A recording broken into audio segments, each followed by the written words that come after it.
Vous êtes prêt, Monsieur le Ouais, Président? je suis prêt. Cet homme a dit non à Barack Obama en face. Il a négocié en secret avec Vladimir Poutine. Et aujourd'hui, pour la première fois depuis qu'il a quitté le pouvoir, Macky Sall révèle tout. Etc. D'ailleurs, c'est le jour où il m'a dit que l'entrée de la Suède et de la Finlande à l'OTAN ne gênait pas la Russie. J'étais surpris. J'ai dit, mais pourtant, vous refusez pour l'Ukraine. Il dit, oui, mais l'Ukraine, c'est... Comment le Sénégal est-il devenu un pivot stratégique mondial? Pourquoi l'Afrique fait-elle trembler les superpuissances? Et quelles trahisons ont failli faire basculer la vie du président du Sénégal? Dans ce podcast d'exclusivité mondiale, on va traverser 3 niveaux de vérité. Les secrets du Sénégal, les enjeux cachés de l'Afrique et la guerre invisible pour le nouvel ordre mondial. Ce que Macky Sall va révéler, c'est comment un continent entier est en train de réécrire les règles du jeu. Vous pouvez réunir la Chine, les États-Unis et l'Union européenne dans l'Afrique. Et pourquoi ce qui se passe en Afrique aujourd'hui déterminera le monde de demain. Alors, regarde ça.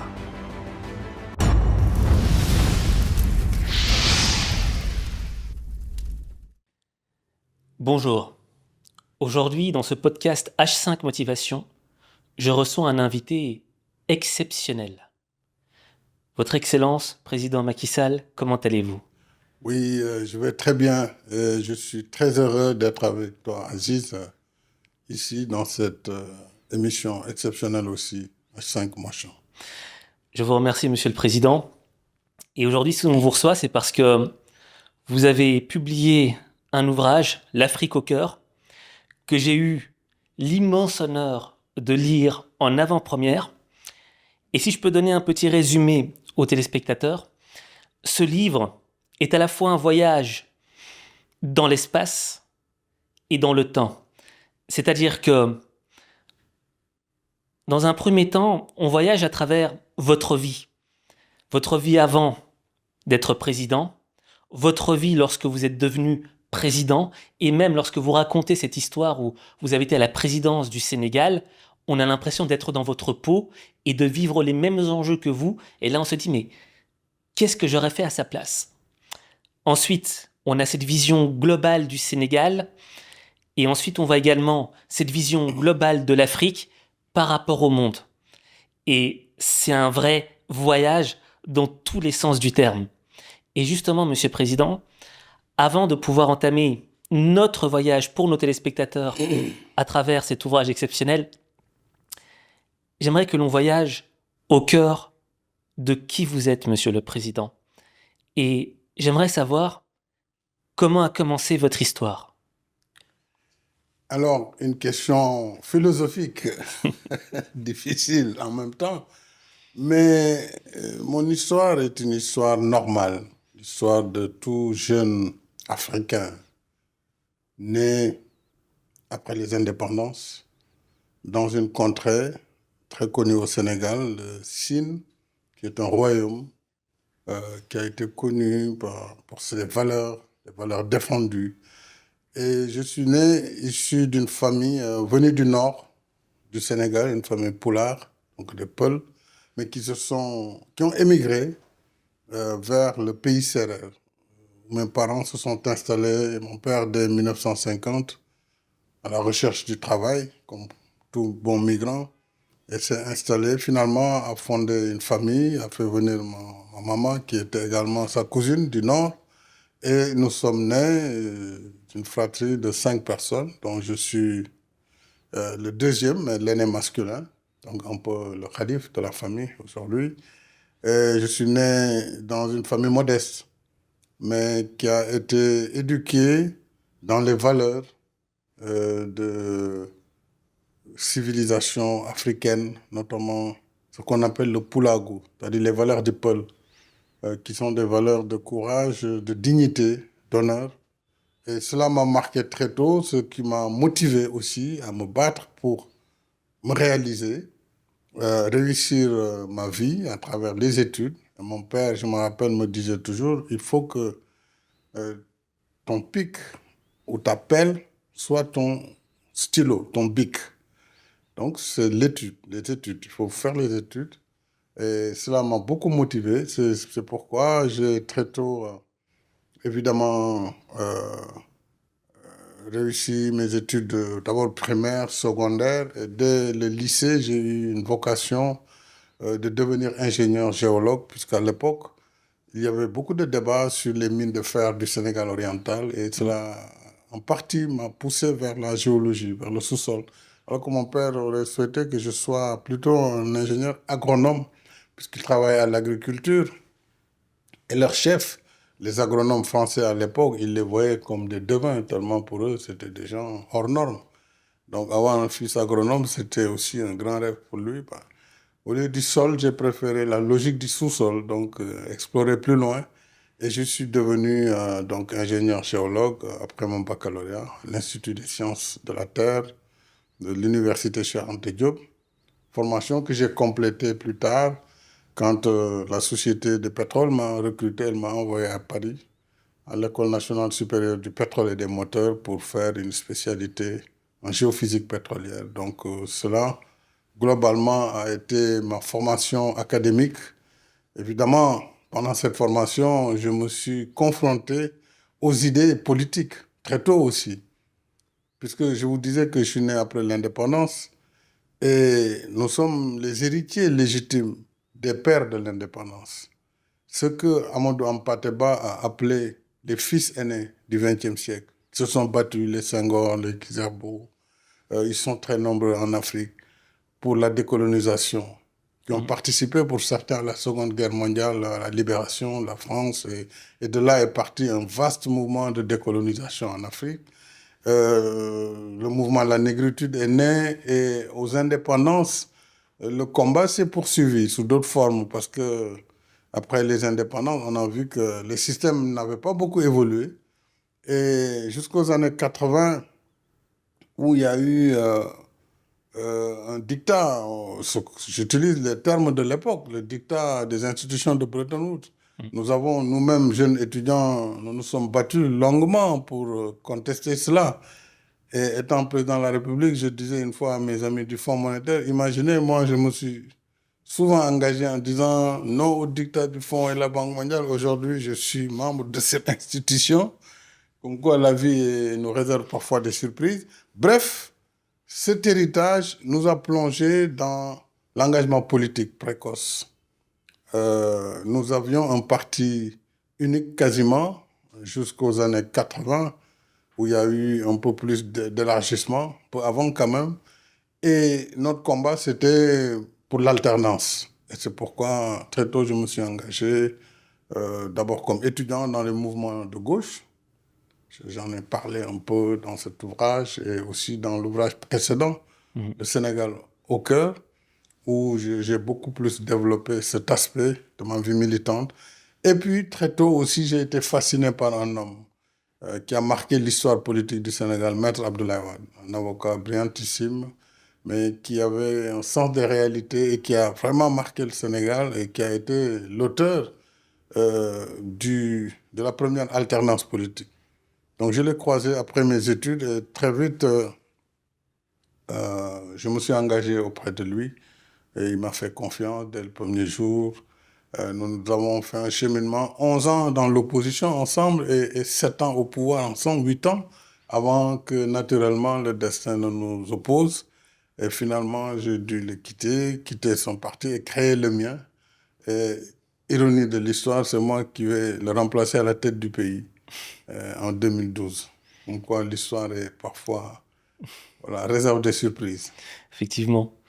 Et justement, Monsieur le Président, moi, ce qui m'intéresse dans votre parcours, c'est ce côté, j'étais ingénieur, je suis devenu président. Et j'aimerais qu'on s'attarde un peu à ce côté ingénieur de votre vie. Et moi, ce qui m'a marqué dans votre ouvrage, c'est cette envie de trouver du pétrole et du gaz au Sénégal. Est-ce que vous pourriez nous parler de cette partie de votre vie ? Oui, avec beaucoup de plaisir, parce qu'en vérité, lorsque j'ai été recruté à Petrosen, euh, en, quat- en 90-91, le bassin sédimentaire sénégalais avait certes des indices, mais pas très intéressants. Et les compagnies pétrolières, particulièrement les majors, n'avaient aucun intérêt, aucun appétit pour des bassins peu prometteurs comme le nôtre. Nous avions travaillé avec la Mauritanie, la Guinée-Bissau, la Gambie, dans ce qu'on a appelé le MSGBS, Mauritanie, Sénégal, Mali, Gambie, Guinée-Bissau, Mhm. parce que finalement, nous partageons le même bassin sédimentaire, qui va d'ailleurs jusque vers le sud de l'Algérie, c'est-à-dire le bassin paléozoïque de l'ère primaire. Ce bassin avait du potentiel, gazier en particulier, à côté du bassin de Taodéni. Et nous vendions des concepts géologiques et nous faisions la promotion pour attirer les compagnies, pas les grands majors comme ExxonMobil ou Total à l'époque, parce que ces mastodontes ne bougent que quand il y a de l'appétit, des gros morceaux. Mais très souvent, le pétrole, vous avez des indépendants, en général, qui sont texans, qui sont vraiment des aventuriers qui peuvent investir 5 millions de dollars, 10 millions, prendre le risque.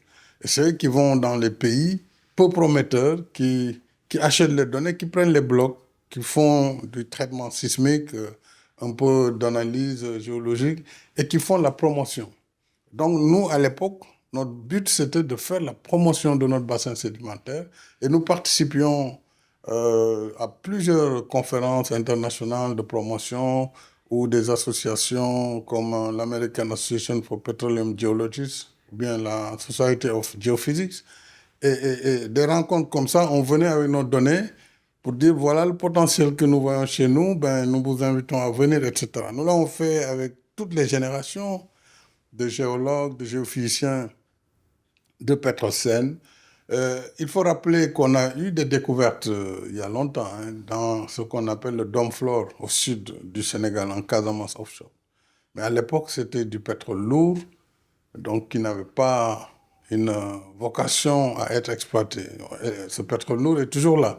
Et nous avions aussi un peu de gaz vers Thiès, à Gadiaga, mais c'était de petites quantités. Donc le potentiel, il était là, la roche-mère, elle est là, donc il fallait maintenant trouver les gisements qui pouvaient économiquement être intéressants. Et ce travail a été obtenu quand moi je suis devenu président de la République en 2015, première découverte. Boum, on trouve du gaz à la frontière entre la Mauritanie et le Sénégal, exactement à la frontière maritime, en offshore profond.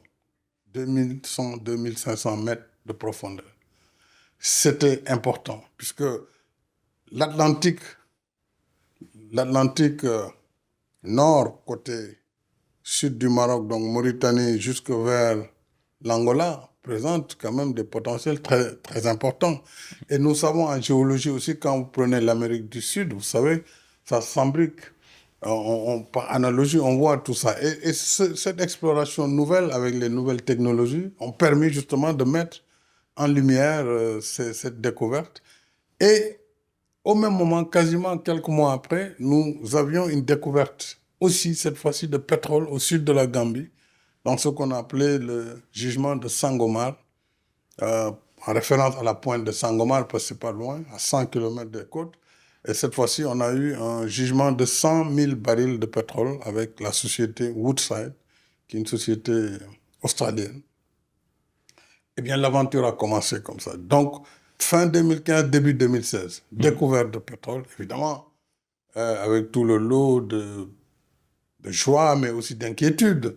Et c'est là où j'ai dit, il y a eu beaucoup d'erreurs par le passé dans beaucoup de pays, mais nous, ce que moi je vais déjà impulser, c'est la création d'un institut supérieur du pétrole et du gaz pour former les meilleures élites dans tous les domaines, afin que même si demain nous n'exploitons pas, parce qu'entre la découverte et l'exploitation, il se passe un temps important, de 4 à 5 ans minimum, qu'on appelle la période du développement, où on doit multiplier les puits, multiplier les études, regarder le marché et arriver à une décision finale d'investissement à partir de laquelle, évidemment, on y va ou on n'y va pas. Donc, il y avait encore de l'incertitude. Mais j'ai dit, lançons un institut du pétrole et du gaz qui a recruté sa première promotion. Il y avait Sur 2000 candidats, on en a pris 20. Et ils rentraient après le master ou un diplôme d'ingénieur. Ils font 2 ans. Donc aujourd'hui, je suis heureux de constater que ces promotions qui sont sorties de cet institut, franchement, occupent les positions de management, à la fois technique comme économique et financière. Et ça, c'était très important. Ensuite, j'ai impulsé toute une batterie de lois pour encadrer l'exploitation future du pétrole, notamment l'interdiction pour l'État d'engager des dettes en mettant en gage les ressources dans le sous-sol. Cela est prohibé au Sénégal, ce n'est pas possible.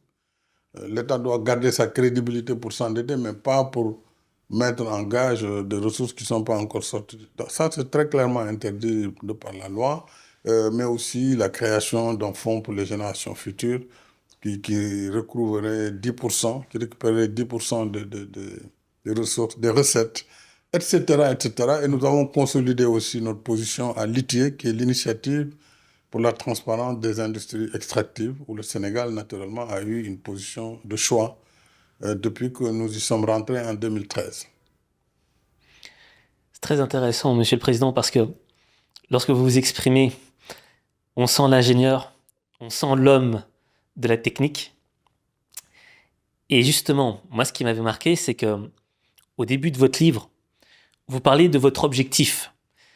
Votre objectif qui est à la fois un objectif technique, mais qui a un cœur émotionnel, qui correspond à l'électrification et à l'accès à l'eau de votre pays. Et moi, j'aimerais savoir, est-ce qu'on pourrait revenir sur l'histoire de l'enfant qui a découvert l'électricité et qui était à vos côtés, cette histoire qui vous a touché, et à partir de cette histoire, comprendre la problématique de l'accès à l'électricité et à l'eau. Oui, c'est une histoire à la fois émouvante et qui marque en réalité le quotidien des populations africaines. J'étais en tournée, comme je le faisais souvent quand j'étais en fonction, dans les régions, ce que j'appelais les conseils présidentiels de développement. Et là, j'étais dans la région du sud-est, la région de Kédougou, qui était l'une des régions les plus éloignées à l'époque, avec très peu d'infrastructures. Et nous avons comblé évidemment ce déficit, notamment un hôpital de dernière génération et un lycée, ainsi que pas mal d'infrastructures de base. Alors c'est dans ce cadre que, étant sur place, il y avait un programme qu'on appelle le PUDC, Programme d'urgence de développement communautaire. Et je vais y revenir sur ce PUDC, puisque c'est moi qui l'ai lancé quand je suis arrivé à la tête du pays, et pourquoi il a été conçu. Et ce programme donc de développement communautaire avait 4 vocations. L'électrification rurale pour les populations, l'accès à l'eau potable et le désenclavement, puisque les villages en réalité sont vulnérables, sont enclavés, et dès les moindres pluies, ils sont coupés du monde. Donc, une politique de désenclavement par des pistes rurales était également une dimension très importante. Et la 4e dimension que j'avais assignée à ce programme, c'était l'allègement des travaux des femmes. Parce que, figurez-vous, et d'ailleurs, je me rappelle toujours de Camara Laye, dans un de ses ouvrages, il racontait, et nous, on nous faisait réciter ça à l'école primaire. Et je vais avoir le plaisir de chanter ça, parce que je l'ai chanté à l'école primaire, tous les jeunes enfants. Et Camara Laye disait, dès que le coq chante, le village s'éveille. Alors, les coqs chantent le jour paraît, tout s'éveille dans le village pour que le bon couscous soit prêt. Femme debout et du courage, pilon pam pam, pilon pam pam, pilon gaiement. Il décrivait donc cette corvée des femmes, et ça n'a pas fini en Afrique. Donc dès la levée du jour, les femmes déjà sont en corvée pour piler le mil. Ensuite, c'est la corvée de l'eau. Ensuite, ça ne finit pas. Et ce programme, j'ai dit, il faut alléger le travail des femmes. Je ne veux plus voir de Sénégalaises qui vont aller piler du mil avec leurs propres mains, alors que nous devons donner des machines, des moulins à mil, des moulins à décortiquer, etc., etc., pour que les femmes gagnent plus de temps pour s'occuper d'elles, pour prendre soin d'elles, etc., de leurs enfants, etc. Donc ça, c'était le PUDC. Et le PUDC avait électrifié un village parmi tant d'autres à travers une dorsale électrique qui était un peu le moyen le plus rapide d'étendre l'électrification. Et là, nous étions au village de Tomboronkoto, très connu dans le Kédougou. Et donc, j'arrivais vers 18h pour la mise en service. Et il y avait du monde, les gens étaient gais, mais on attendait encore le signal. Et quand on a donné le signal, le moment est arrivé de toucher au bouton qui devait... Alors, quand la lumière jaillit dans cette obscurité, il y a eu un tel cri strident de cet enfant qui m'a regardé et nos regards se sont croisés. Il était à la fois heureux, mais en même temps émerveillé par cette lumière qu'il voyait soudainement, qu'il n'avait jamais vue auparavant. Et j'ai dit, moi, ce sourire de cet enfant m'a marqué. M'a marqué et m'a donné une profonde satisfaction. D'abord, satisfaction pour comprendre que l'essentiel, finalement, quand on gouverne, ce n'est pas tant les bâtiments. Moi, je suis un bâtisseur. Hein. J'aime bien bâtir des ponts. Mais le plus important, c'est pas ça. Le plus important, c'est le bonheur qu'on peut donner aux populations. Sur des choses basiques, l'électricité, depuis 1800 et quelques, ça a été découvert dans le monde. Il y a encore des contrées qui n'en ont pas. La moitié des Africains n'ont pas encore accès à l'électricité. Donc c'est ça le combat. L'accès à l'eau potable. Vous ouvrez un robinet, c'est un geste manuel en ville. Et l'eau coule. Mais ailleurs, ce n'est pas du tout évident. Donc, ce combat-là, pour les accès universels, j'en ai fait mon combat. Et quand j'avais quitté mes fonctions de Premier ministre, que j'avais quitté le pouvoir et je suis rentré dans l'opposition, quand j'ai créé mon parti, je suis allé à la rencontre de mes compatriotes. Et c'est là où j'ai découvert quand même le niveau d'indigence encore, malgré le fait que moi-même, j'avais dirigé le gouvernement pendant 3 ans et quelques. J'avais été ministre même de l'énergie avant. Mais je n'étais jamais rentré aussi profond dans le pays. Or, cette fois-ci, j'avais le temps, je partais pour 1 mois, je rentrais dans toutes les contrées et je voyais de façon objective l'absence d'infrastructures de base. Je me suis dit, mais nous, malgré tout ce qu'on a fait, il reste beaucoup à faire. Et c'est là où déjà, en 2009, j'ai dit à mes camarades, écoutez, il nous faut inventer un nouvel ordre de priorité. Ce qu'on a appelé à l'époque dans mon parti un NOP, nouvel ordre de priorité. C'est-à-dire, il faut nous attaquer aux questions de base. L'accès à l'eau potable, l'accès à l'électrification rurale, les pistes de désenclavement et l'allègement des travaux. Ça, c'est un programme, dès mon arrivée au pouvoir, que j'ai conçu et lancé, donc à travers ce programme dit PUDC, qui a été d'ailleurs admis et maintenant adopté par beaucoup de pays en Afrique. Et aux côtés de ce programme PUDC, j'ai créé un autre que j'ai appelé le PUMA. PUMA, un peu comme le PUMA, mais c'est aussi un programme d'urgence. Le PUMA, donc, et de modernisation des axes et territoires frontaliers. Parce que figurez-vous, l'arrière-pays est toujours moins bien fourni. Mais les zones limitrophes, les zones frontalières sont complètement abandonnées à elles-mêmes. Donc ce PUMA avait pour vocation uniquement les zones frontalières. Leur donner des ambulances, apporter l'électrification par solaire, parce que le réseau est trop loin. Maintenant on a rajouté la dimension école, même centre de santé, etc. Donc ces programmes sont complémentaires et ont été très importants. On n'en parle pas autant que les autoroutes que j'ai lancées ou le train express, mais tout cela doit aller ensemble. Donc il y avait une vision de développement à long terme, le plan Sénégal émergent, sur un horizon de 20 ans, donc 2014-2035. Mais au même moment, il y avait des priorités. On ne va pas dire aux gens, attendez 2035 pour voir votre sort résolu. C'est pourquoi, en même temps, j'ai développé ces programmes d'urgence qui devaient agir, mais aussi toute la partie solidarité. J'ai beaucoup développé cette partie solidarité parce que je suis très sensible à l'humain. C'est-à-dire comment accompagner les moins nantis à travers les bourses de sécurité familiale pour des populations qui sont les plus démunies. L'État donner des subventions directes, des transferts d'argent, les gratuités des soins, à la fois pour les enfants de 0 à 5 ans, sur l'ensemble des types de soins dans les hôpitaux publics, mais aussi les personnes âgées au-delà de 60 ans, 65 ans. Ils avaient la gratuité des soins à travers un programme d'ailleurs que le président Abdoulaye Wade avait lancé, que nous avons complété, qui s'appelait le plan Sésame, pour ces personnes âgées qui n'avaient pas de couverture. Et j'ai lancé un programme de couverture maladie universelle, puisque en 2012, quand j'arrivais, il n'y avait que 20% de Sénégalais qui avaient une couverture maladie. 20%. Donc 80%, s'ils étaient malades, soit ils n'allaient pas voir le médecin, ou ils gardaient leur maladie, ou ils mouraient sans couverture.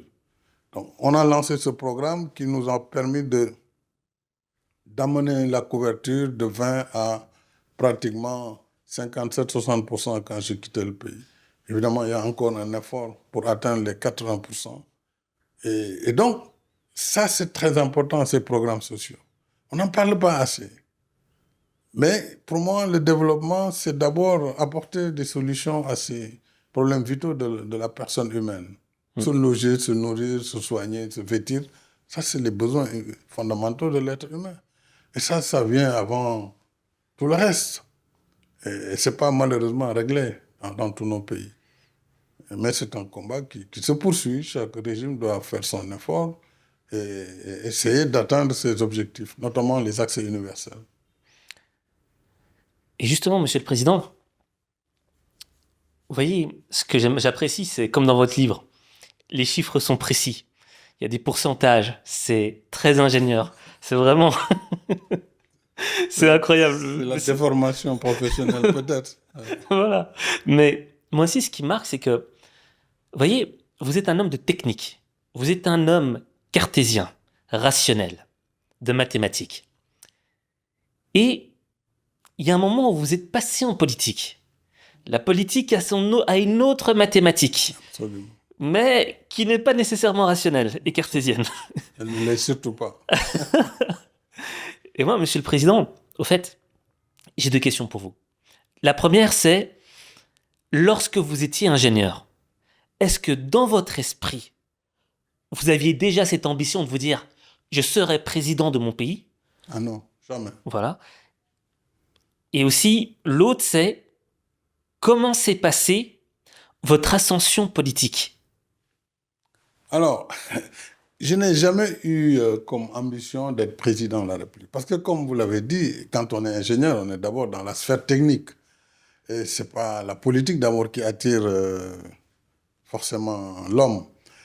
Mais la politique est venue vers moi avant que je ne sois ingénieur. Parce que je vous ai dit, étant étudiant déjà, je m'étais engagé. Et j'étais dans les partis de gauche, dans un parti d'obédience maoïste en particulier, où j'ai beaucoup appris la rhétorique, l'art de parler en public. Je dirigeais des mouvements étudiants, j'étais membre de l'amicale de la faculté des sciences, mais j'ai été le premier président de l'association des élèves ingénieurs de l'Institut des sciences de la Terre. Donc, avant d'être ingénieur, j'étais déjà engagé politiquement. Donc, devenu ingénieur, j'ai continué cet engagement tout en travaillant dans ma société. Et je suis entré en politique vraiment à gauche. Puis en 83, j'ai arrêté avec la gauche. Et puis j'ai voté pour Wade. Et plus tard, en 89, j'ai adhéré dans son parti, PDS. Et là, il y a eu effectivement une ascension très rapide. Parce que le PDS était un parti qui a duré dans l'opposition. Les cadres l'avaient déserté. Il y avait très peu de cadres. Il y avait beaucoup d'avocats, naturellement. Wade lui-même étant un avocat. Mais les cadres techniques, il n'y en avait pas beaucoup. Et quand j'ai ma première rencontre avec le président, je me rappelle, à l'époque opposant, il m'a tout de suite dit, écoute, ça tombe bien, moi je veux lancer une coordination des cadres du parti et je te pressens pour diriger la commission de l'énergie, enfin des mines et de l'industrie. Je serai plus tard son ministre des Mines aussi. Donc ça, c'est la première rencontre. Et donc, il a lancé cette coordination des cadres. Nous avons été là pour apporter une réflexion au parti, qui était un parti surtout soutenu par le monde rural à l'époque.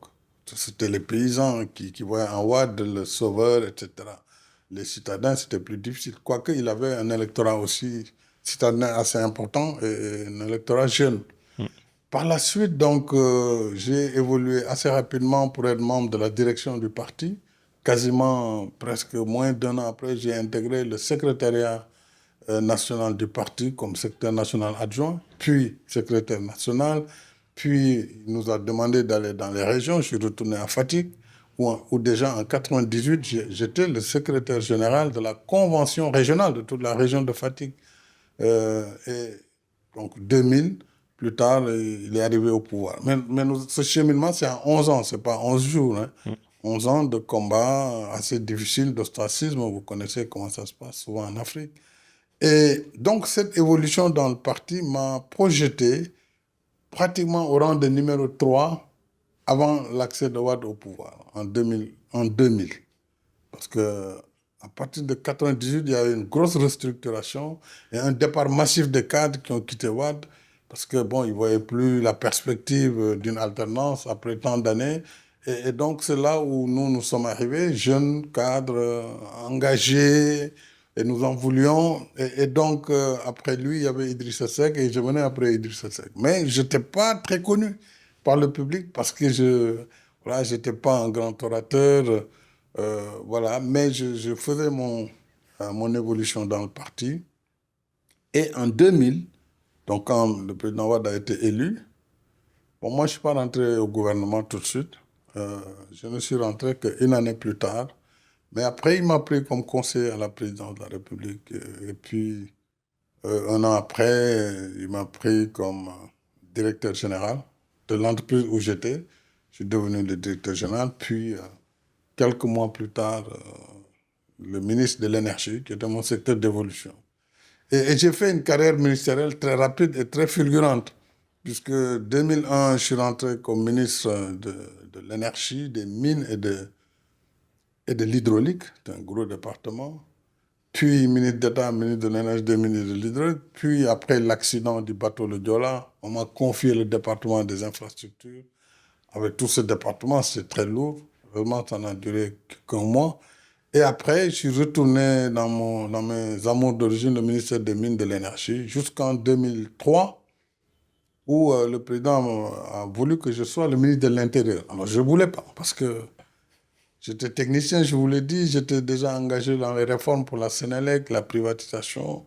Alors, je voyais d'un mauvais œil le ministère de l'Intérieur, qui, à mes yeux, apparaissait comme le ministère de la répression, la police. Bon, il m'a dit non, c'est une nécessité, il faut que tu ailles là-bas. Bon, finalement, j'ai dit, si c'est votre choix, monsieur le président, je le ferai avec engagement. Et j'ai beaucoup appris. Je suis allé donc au ministère de l'Intérieur. J'ai fait que 8 mois là-bas, mais 8 mois intenses et riches d'enseignements. Parce que c'était un moment où, malheureusement, il y a eu un contentieux, une crise entre le président et son premier ministre. Et moi, ministre de l'Intérieur, j'étais entre les deux. Ouais, ce contexte-là, comment c'est difficile. Et puis finalement, au bout de ces 8 mois, j'ai été moi-même Premier ministre, donc désigné pour conduire le gouvernement. Et tout ça, on est en 2004, donc en 4 ans. 4 ans, et Premier ministre, je suis resté 3 ans, quasiment et demi. J'ai dirigé le gouvernement avec les hauts et les bas, j'en ai parlé. On est entre le marteau du président et l'enclume, la base qui refuse. Bon, ils sont jeunes, pourquoi eux, nous, on est venus avant, etc. Mais bon, c'est beaucoup d'enseignements. Et aussi, ça vous forge. Et ça vous donne de la carapace. Et après, donc, 3 ans et demi, le président a été réélu. Il m'a choisi comme directeur de campagne. Il a été réélu dès le premier tour. C'est après ça que j'ai été envoyé à l'Assemblée nationale pour diriger le Parlement comme président de l'Assemblée. C'est là où les problèmes ont commencé en vérité avec mon parti et puis qui ont fini par une loi me destituant en tant que président de l'Assemblée nationale. Et après ça, naturellement, j'ai démissionné et je me suis libéré de tous mes mandats, notamment celui de maire de la ville de Fatick. J'étais maire depuis donc 2002 et l'aventure a commencé. J'ai créé mon parti, l'Alliance pour la République. Et puis, on le voit plus tard, élections locales, j'ai repris ma mairie, la région. Et donc là, j'étais dans la perspective de conquérir le pouvoir. Justement, Monsieur le Président, moi j'avais lu cette partie. Quand vous avez créé votre propre parti, les couleurs, prenez du marron, on rajoutait du beige, une tête de cheval parce que ça représentait, c'était le symbole de l'endurance, de la fidélité à l'homme. Ça m'avait marqué ça. Et Monsieur le Président, avec tout votre respect, on sent l'homme de la technique, et je le dis encore, et justement, moi-même qui ai côtoyé, qui suis de formation ingénieur et qui ai côtoyé beaucoup d'ingénieurs, il y a aussi une dimension dans la politique d'intelligence émotionnelle. Et ce que je veux dire par là, c'est que un moment, lorsque vous étiez Premier ministre et que vous aviez tout le monde autour de vous, j'imagine que lorsqu'on est Premier ministre, on a plein de gens, plein de courtisans, plein de... Et il y a un moment où vous sentez qu'on veut plus de vous. Il y a un moment où vous sentez que c'est fini. Tu n'auras plus ta place, tu vas partir loin, et maintenant c'est à nous de continuer le pouvoir. Quelle a été votre émotion lorsque vous avez senti qu'on a essayé de vous évincer, et comment est-ce que vous avez fait pour rebondir? Parce que vous l'avez dit, vous avez créé un nouveau parti. Et cette histoire-là, j'aimerais la comprendre humainement. Vous savez, lorsque on est dans le combat politique et qu'on sent que la terre se dérobe, qu'on est dans une phase difficile, qu'on vous désigne pour vous abattre, évidemment, le vide s'organise automatiquement autour de vous. Parce que les gens, ils sont peut-être très gentils, mais ils n'ont pas envie de mourir avec vous. Ils vous laissent seuls mourir. Ce sentiment, tous ceux qui ont connu la décadence l'ont vécu dans leur chair. Quand tout va, tout le monde est là, tout le monde est ami, on a beaucoup de copains, on a beaucoup d'amis, mais dès que les choses tournent au vinaigre, ben, il y a très peu de monde qui reste. Ça, je l'ai vécu aussi.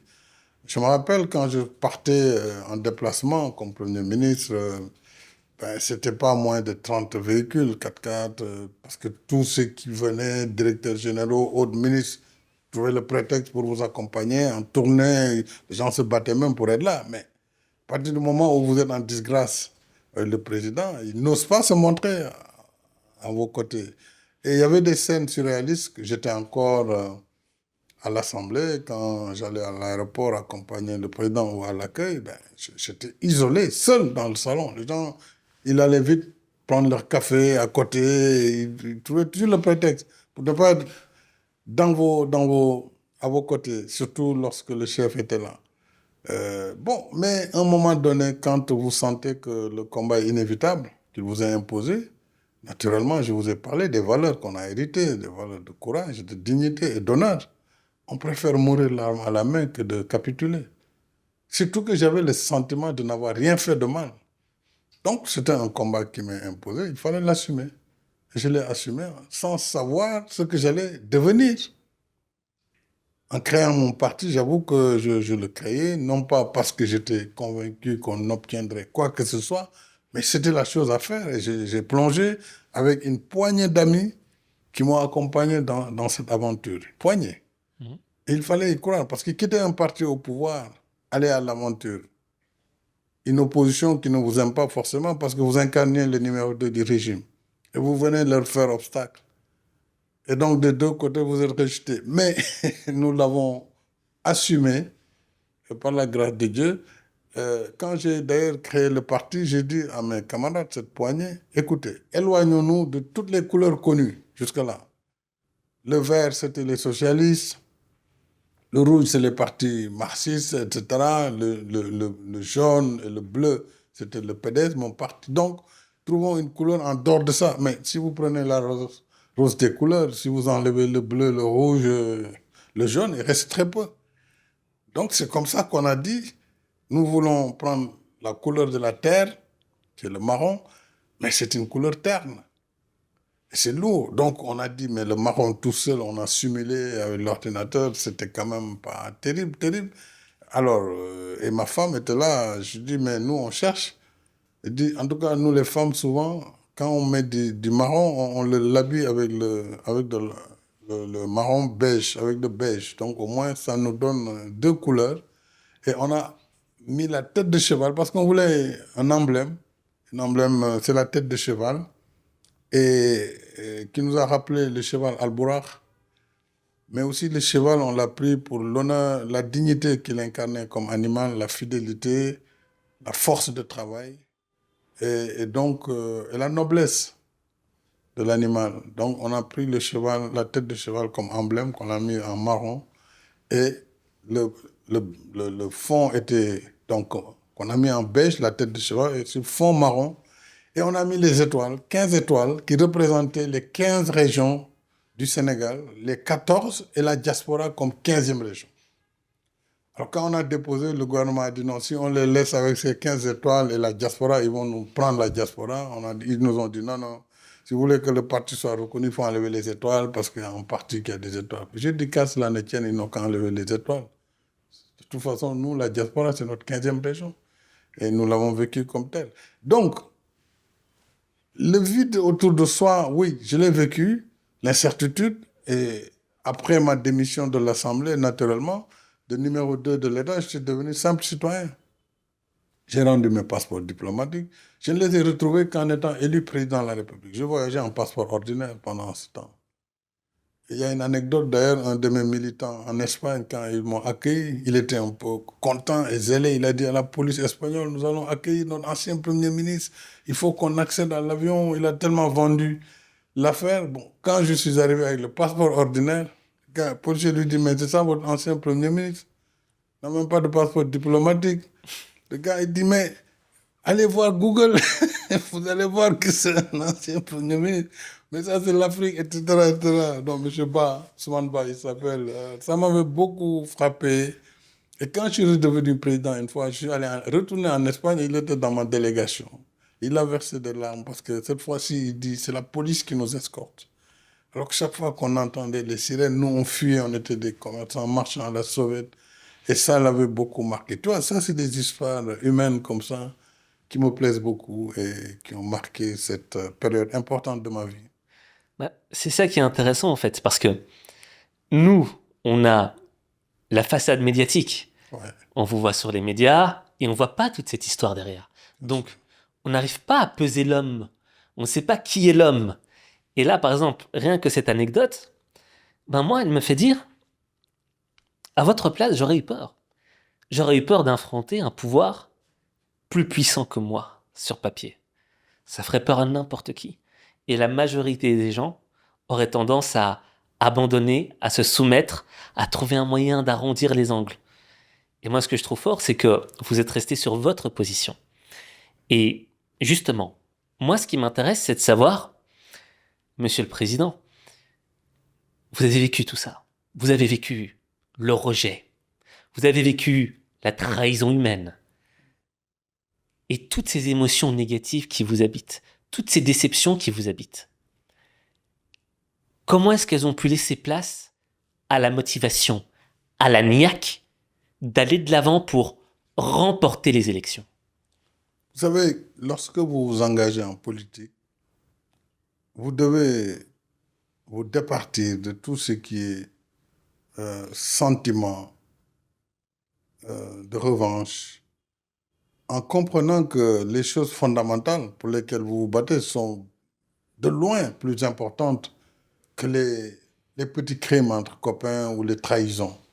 Oui, il y a des trahisons tout le temps dans la vie, et à tous les niveaux. Trahison dans les couples, trahison dans les familles, trahison dans les partis politiques, trahison dans les États, dans les gouvernements. Mais ça ne doit pas vous décourager par rapport à l'essentiel de votre combat, l'objectif. Donc, si vous venez, d'ailleurs beaucoup me disent, oui, vous pardonnez toujours. Je dis non, c'est pas que, je n'oublie pas, hein, je n'oublie pas tous ceux qui ont trahi, mais bon, c'est pas essentiel. Parce que l'histoire d'ailleurs ne retient même pas ça. L'histoire retient les progrès qu'on fait faire à son pays. Et donc, si on doit se concentrer sur un tel m'avait fait ça quand moi j'étais en disgrâce, c'est qu'on n'est pas digne d'assumer le rang de leader qu'on prétend être. Donc, oui, il faut en tenir compte, parce que la nature humaine, elle est ainsi faite. Elle est ainsi faite. Elle est faite de trahison, d'amitié, de fidélité. Ça va de pair. Autant vous avez des gens qui vous trahissent, autant vous avez des gens qui se tuent pour vous. Et parfois qui n'ont même pas d'avantage, qui n'attendent même pas d'avantage. Parce qu'ils le font pour le cœur, ils s'engagent. Les gens, aujourd'hui, moi, je ne suis plus président, mais ceux qui me soutiennent, qui prient pour moi, sont de loin plus nombreux que ceux qui m'ont trahi. Est-ce que je vais me concentrer sur ceux-là qui ont trahi et oublier tous ceux qui se battent quand même, parfois même à mon insu, et qui, parce qu'ils considèrent que, voilà, ils veulent soutenir mon action, et vous voyez tout cela. Donc, dans la vie, moi, j'ai choisi de ne pas m'attarder vraiment sur ces considérations. Je sais me fâcher, hein, comme je suis un être humain, mais je me fâche très rarement. Et quand je me fâche avec quelqu'un, c'est presque définitif. Mais j'ai une très, très grande capacité d'absorption. Et ça, je rends grâce à Dieu. Et je ne m'emporte pas très vite. Donc, je suis très posé, très pondéré. Et je sais encaisser. Mais je sais aussi fermer. euh, je sais fermer les portes et fenêtres quand c'est nécessaire. Mais bon, je ne le souhaite même pas parce que ce n'est pas important et ce n'est pas essentiel. Et justement, bah déjà ça c'est fort parce que moi j'ai pas cette capacité que vous avez. Hein.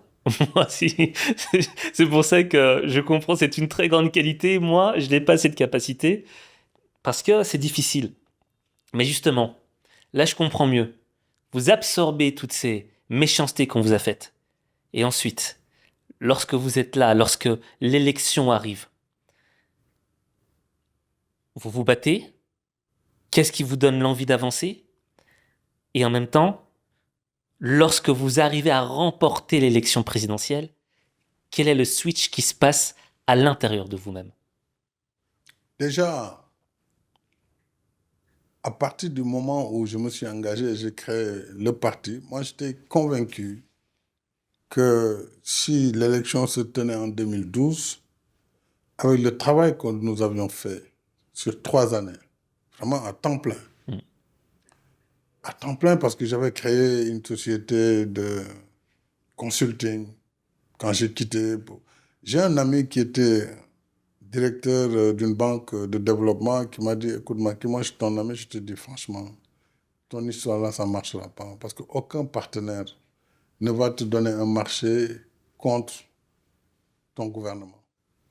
Et comme la manière dont tu es parti, ce n'est pas possible. Donc moi, je te conseille vraiment de te concentrer sur la politique. C'était courageux de sa part. Mais je suis rentré, j'ai dit à mes camarades, écoutez, le bureau d'études, tout ça, mettez ça dans les placards, allons-y à fond, battons-nous, H24.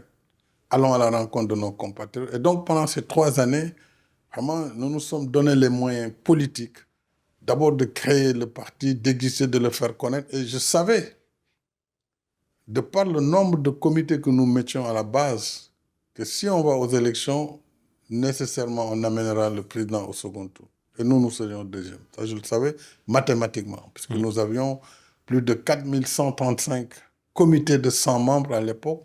Donc ça faisait plus de 435 000 voix minimum. Et effectivement, j'ai eu 710 000 au premier tour. Donc je savais que si à l'élection, nous, on allait au second tour. Et dans ce combat, comme je vous l'ai dit, au fil des tournées, j'ai vu ce qui nous attendait. Et nous avons conçu notre programme qu'on a appelé le chemin du véritable développement, en Wolof Yoonu Yokkute, où nous avons repris ce concept de nouvel ordre de priorité et la nécessité aussi d'engager des réformes, de donner plus de soutien. Et dès que j'ai été élu, le soir même, ma pensée, c'était de voir quel programme nous allons mettre en marche tout de suite. Et j'ai été élu le 25 mars. Et le 2 avril, c'était la passation. Et le 4 avril, la fête de l'indépendance. Une semaine entre l'élection et la prise de fonction. Et c'est là où j'ai vu aussi la puissance de l'État du Sénégal. Je veux dire, sa solidité. Et d'ailleurs, mon remplaçant, l'actuel président Bassirou Diomaye Faye, pareil, il a été élu le 24 mars pour prendre fonction le 2 avril. La même armée qui salue le président sortant, c'est elle qui l'accueille, l'État qui se met à quatre pour organiser la transition. Et ça, c'est très important et ça, on doit le conserver. Parce que c'est le signe des grands États. Et donc, moi, le 4 avril, je n'avais pas encore de gouvernement. J'ai juste nommé un Premier ministre. Nous avons fait la fête nationale, version très donc, modeste. Et après le 4 avril, j'ai formé mon premier gouvernement. Et moi, je connaissais très clairement mes priorités. Parce que j'avais l'avantage quand même d'être Premier ministre avant, d'être ministre dans plusieurs secteurs, d'être président de l'Assemblée. Je savais parfaitement ce sur quoi il fallait insister. Et donc, c'est pourquoi, tout de suite, on a fait ce qu'il fallait. Et j'ai réadapté ce programme, véritable chemin du développement, donc vers le plan Sénégal émergent, qui a été finalisé en 2014. Et en 2014, on a basculé vers ce nouveau référentiel des politiques publiques, normalement qui est en vigueur, parce qu'il y a une loi qui l'institue comme programme économique au Sénégal, même si les nouvelles autorités ont lancé d'autres lois, mais il faut déjà changer cette loi qui donne le référentiel unique des politiques publiques. Et donc, 2014 a été le démarrage du PSE, qui a fait quand même des résultats extrêmement importants. C'est assez fort, parce que quand je vous écoute, Monsieur le Président, je remarque une chose. Vous voyez, dans d'autres pays occidentaux, lorsqu'un candidat gagne les élections présidentielles, il a son petit temps de repos, il a son petit temps pour savourer le plaisir de la victoire. C'est un luxe pour nous. Tout est priorité. Et justement, et c'est ça qu'on ressent, et on ressent aussi dans votre livre. Et moi, c'est ça qui m'a marqué. C'est qu'il y a une partie dans votre livre où, lorsque vous devenez président, on a l'impression qu'on rentre dans votre peau. J'ai lu ce livre et je me disais, waouh, là, le président, il nous met à sa place. Et là, je vois toutes les difficultés, les appels des différents États, tout cela. Et je me dis, déjà là, il y a un stress. Parce que le stress, c'est pas de se dire, est-ce que je vais être bon ou pas? Le stress, c'est, je suis responsable d'une grande nation. Et moi, Monsieur le Président, justement, c'est là.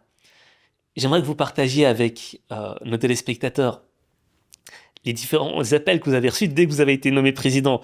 Qu'est-ce qui s'est passé directement et qu'est-ce que vous avez ressenti? Qu'est-ce qui vous a habité à partir du moment où vous avez su que vous alliez habiter la fonction? Tout de suite, ce qui s'est passé, j'étais à l'hôtel au Radisson Blu de Dakar, donc le soir de l'élection. Et nous suivions donc les résultats. J'étais dans ma suite avec mon épouse, on était seuls. À un moment donné, il y a le représentant de l'Union européenne, qui était le chef de la mission de l'Union européenne, qui est venu me voir. Et vers 21h, 21h30, quand le président Wade m'a appelé, j'ai pris le téléphone, je suis tombé sur Karim, qui m'a salué, qui m'a dit le président voulait te parler, je l'ai remercié. Et j'ai pris le président Wade au téléphone. Il m'a dit, Macky, écoute, je dois te dire que les résultats sont sortis et tu as gagné l'élection.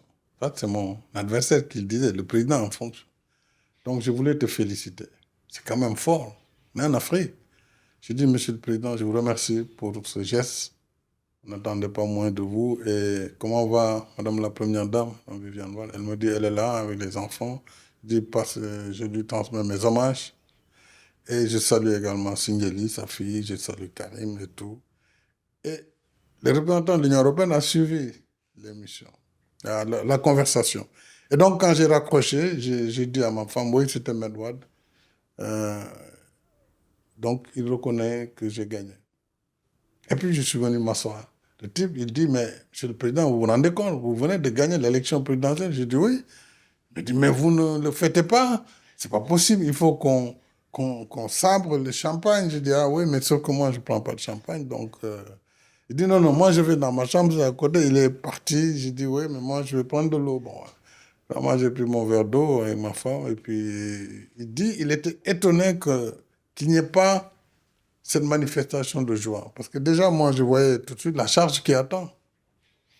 Quel gouvernement? Il y avait une très large coalition qui me soutenait. Tous les candidats, nous étions 14, dont le président sortant. Et donc, les 12 autres m'ont soutenu. Oui, c'est une charge. Qui mettre au gouvernement, qui ne pas mettre au gouvernement, mes compagnons. Déjà, j'étais dans cette phase, et puis les téléphones qui commencent à sonner, les chefs d'État qui appellent, voilà, à gauche, à droite, voilà, on rentre tout de suite dans la fonction. Et la presse m'attendait en bas pour ma première déclaration, donc il fallait finaliser avec mes amis du parti, de la coalition, parce qu'il y a une coalition qui me portait, et puis, bon, j'ai finalisé le papier pour faire mon premier discours, 1 heure après. Et avant de commencer la vaste sortie pour faire un tour de ville qui nous a mené toute la nuit quasiment dans les rues de Dakar, et on a fini à notre état-major à Liberté 6 Extension. Donc, c'est des moments assez intenses en émotion, mais en même temps, vraiment la prise de conscience que quelque chose de nouveau est là et maintenant on est face à son destin. Qu'est-ce qu'on va faire? Qu'est-ce qu'on ne va pas faire, etc. Voilà, mais c'est passé naturellement, j'allais dire, du candidat au second tour qui pensait qu'il pouvait passer au président élu. C'est instantané. Et on habite tout de suite la fonction. La responsabilité, les appels, les chefs d'État américains, européens qui appellent, les collègues africains. Maintenant, tout de suite, tu es à leur niveau. Et puis voilà. Et puis le lendemain, c'était déjà le président élu, les discussions avec les autorités qui prennent contact, la sécurité qu'on vous envoie, parce que c'est le président élu, voilà, elle est là. Et puis voilà, et puis une nouvelle vie commence. Une nouvelle vie commence. Et, Monsieur le Président, là où je vous ai vraiment connu, certes, j'avais vu votre victoire quand j'étais plus jeune, mais moi, il y avait un moment qui m'avait marqué, Monsieur le Président. C'était cette conférence de presse que vous aviez avec le président des États-Unis d'Amérique, Barack Obama, qui était venu au Sénégal. Et là, vous m'aviez laissé sans voix. Je dis sincèrement, je voulais même en faire une vidéo sur H5 Motivation parce que c'était très très fort. C'était l'occidental qui venait dans un pays africain qui voulait imposer sa vision. Et vous lui avez répondu d'une manière magistrale, c'était juste pour le public, je repasserai l'extrait. Je l'ai dit déjà en Conseil des ministres, c'est l'option du Sénégal pour le moment, mais tout en respectant les droits des homosexuels. Et nous n'avons pas, pour l'instant, nous ne sommes pas disposés à lever cette disposition de la loi. Ce qui ne veut pas dire que nous sommes homophobes. Mais il faut que la société absorbe ces questions, qu'elle prenne le temps de les traiter sans qu'il y ait une pression ou une force à appliquer par rapport à ces questions. C'est comme la peine de mort. C'est des questions que chaque pays traite. Chez nous, nous l'avons abolie depuis longtemps. Dans d'autres pays, cela s'impose parce que la situation du pays l'exige. Et nous respectons en fait le choix de chaque pays. Mais soyez rassurés, le Sénégal est un pays vraiment de liberté et les homosexuels ne sont pas pourchassés. Mais pour le moment, il faut aussi qu'ils respectent le choix des autres Sénégalais. Mais en gros, Barack Obama voulait une plus grande ouverture pour l'homosexualité, c'était une question sociétale, et on peut le comprendre, mais vos priorités étaient ailleurs, et votre réponse magistrale était que, oui, mais nous, nous avons aboli la peine de mort. Et on le voit dans le visage de Barack Obama, une certaine surprise. Et cet épisode-là, Monsieur le Président, pour moi, c'est l'exemple chimiquement pur de ce que l'on veut faire aux Africains. Constamment imposer une vision.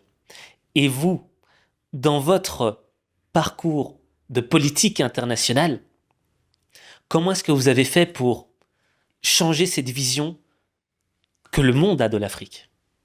Oui, d'abord, je voudrais saluer le président Barack Obama. Il m'a fait l'amitié de venir au Sénégal en juin 2013. Il est resté 3 jours au Sénégal. Il a rencontré des gens, il est allé à Gorée, on a dansé ensemble. Vraiment, ce que souvent les présidents américains ne font pas. Vous savez, pour des raisons de protocole de sécurité, venir manger la cuisine africaine, il a pris un yassa, etc. C'était très amical et vraiment, j'avoue aussi que, bon, je lui ai rendu visite 2 fois, j'ai fait 2 fois, j'ai rendu visite 2 fois à Washington. On a gardé une relation très forte tout au long de son magistère avant son départ en 2016, parce que je représentais souvent le NEPAD aux réunions du G20, du G7, donc on a pu développer beaucoup de... Il m'a même appelé par la suite, avant que je ne quitte mes fonctions. Quand le débat s'est posé, troisième mandat ou pas, pour vraiment s'enquérir, mais de façon très, très respectueuse et très habituelle. Donc j'ai de l'amitié pour lui. Alors la question, bien sûr, des LGBT à l'époque était à l'ordre du jour, elle l'est toujours, avec moins d'acuité.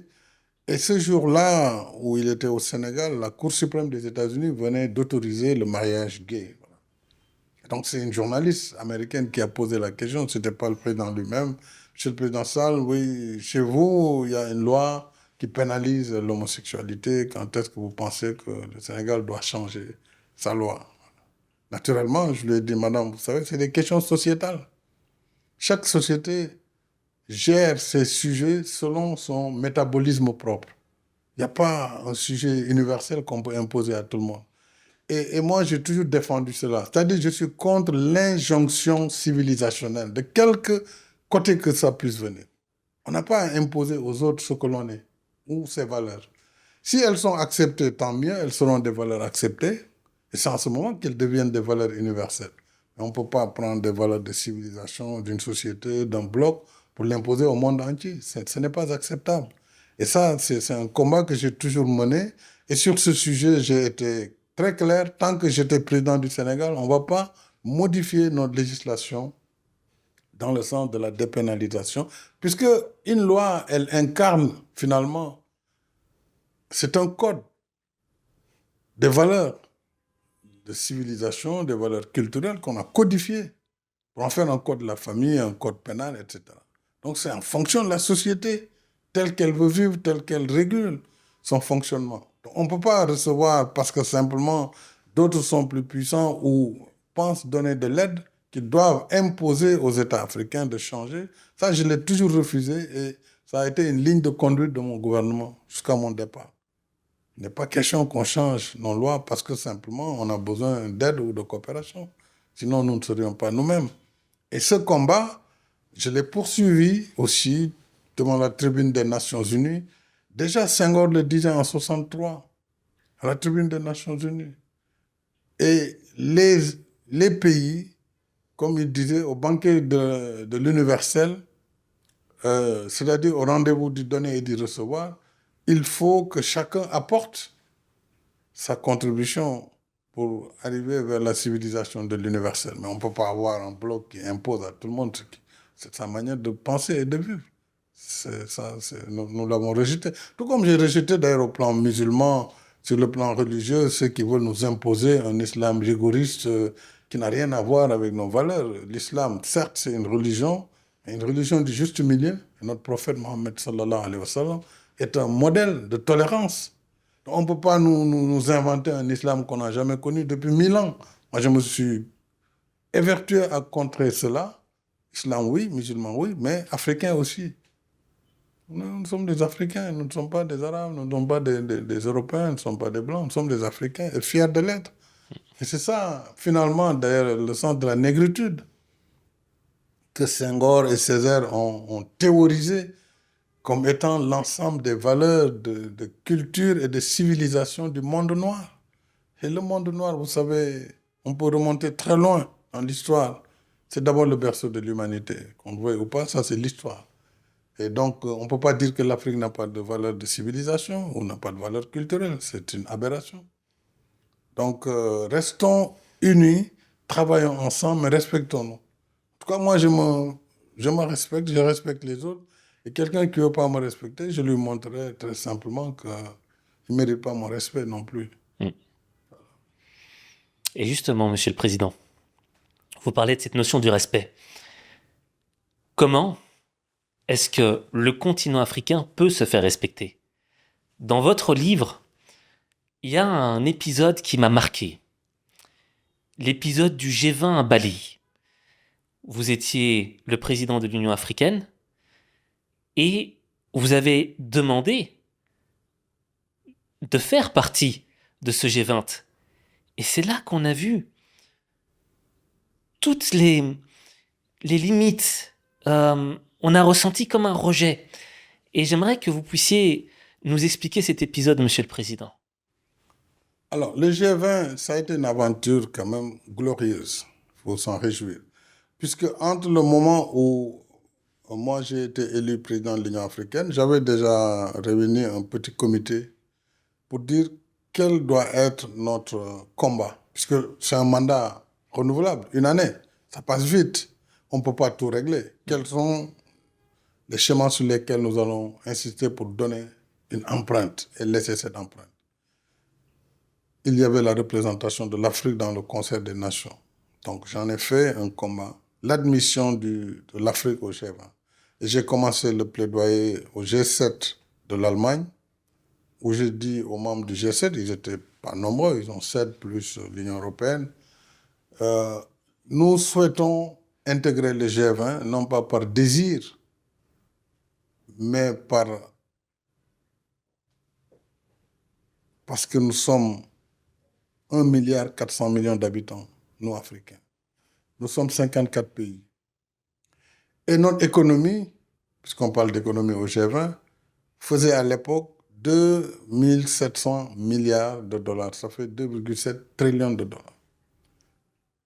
Si vous le projetez sur les 20 premières économies, on devait se situer entre la 6e et la 7e place. Donc je leur ai dit, je ne comprends pas que nous ne soyons pas membres, mais nous sommes invités chaque fois que le pays organisateur a un feeling pour l'Afrique. S'il n'a pas de feeling, on n'est pas invité. C'était comme ça. Tantôt on y va, tantôt on n'y va pas. Et quand on vient, on nous donne une petite fenêtre de tir où voilà, on rencontre les gens en moins de 50 minutes après. Et donc, je dis, je compte sur vous, leader du G7, puis du G20, pour rétablir cette injustice vis-à-vis de l'Afrique. 6e, 7e économie mondiale, 1,4 milliard d'habitants, 54 pays. Pourquoi on n'est pas membre? Alors que l'Union européenne est membre. L'Union africaine doit être membre. Voilà le discours, il est simple. Il ne faut pas le contester, c'est des faits, il est factuel. Et là, il y a eu tout de suite des réactions positives.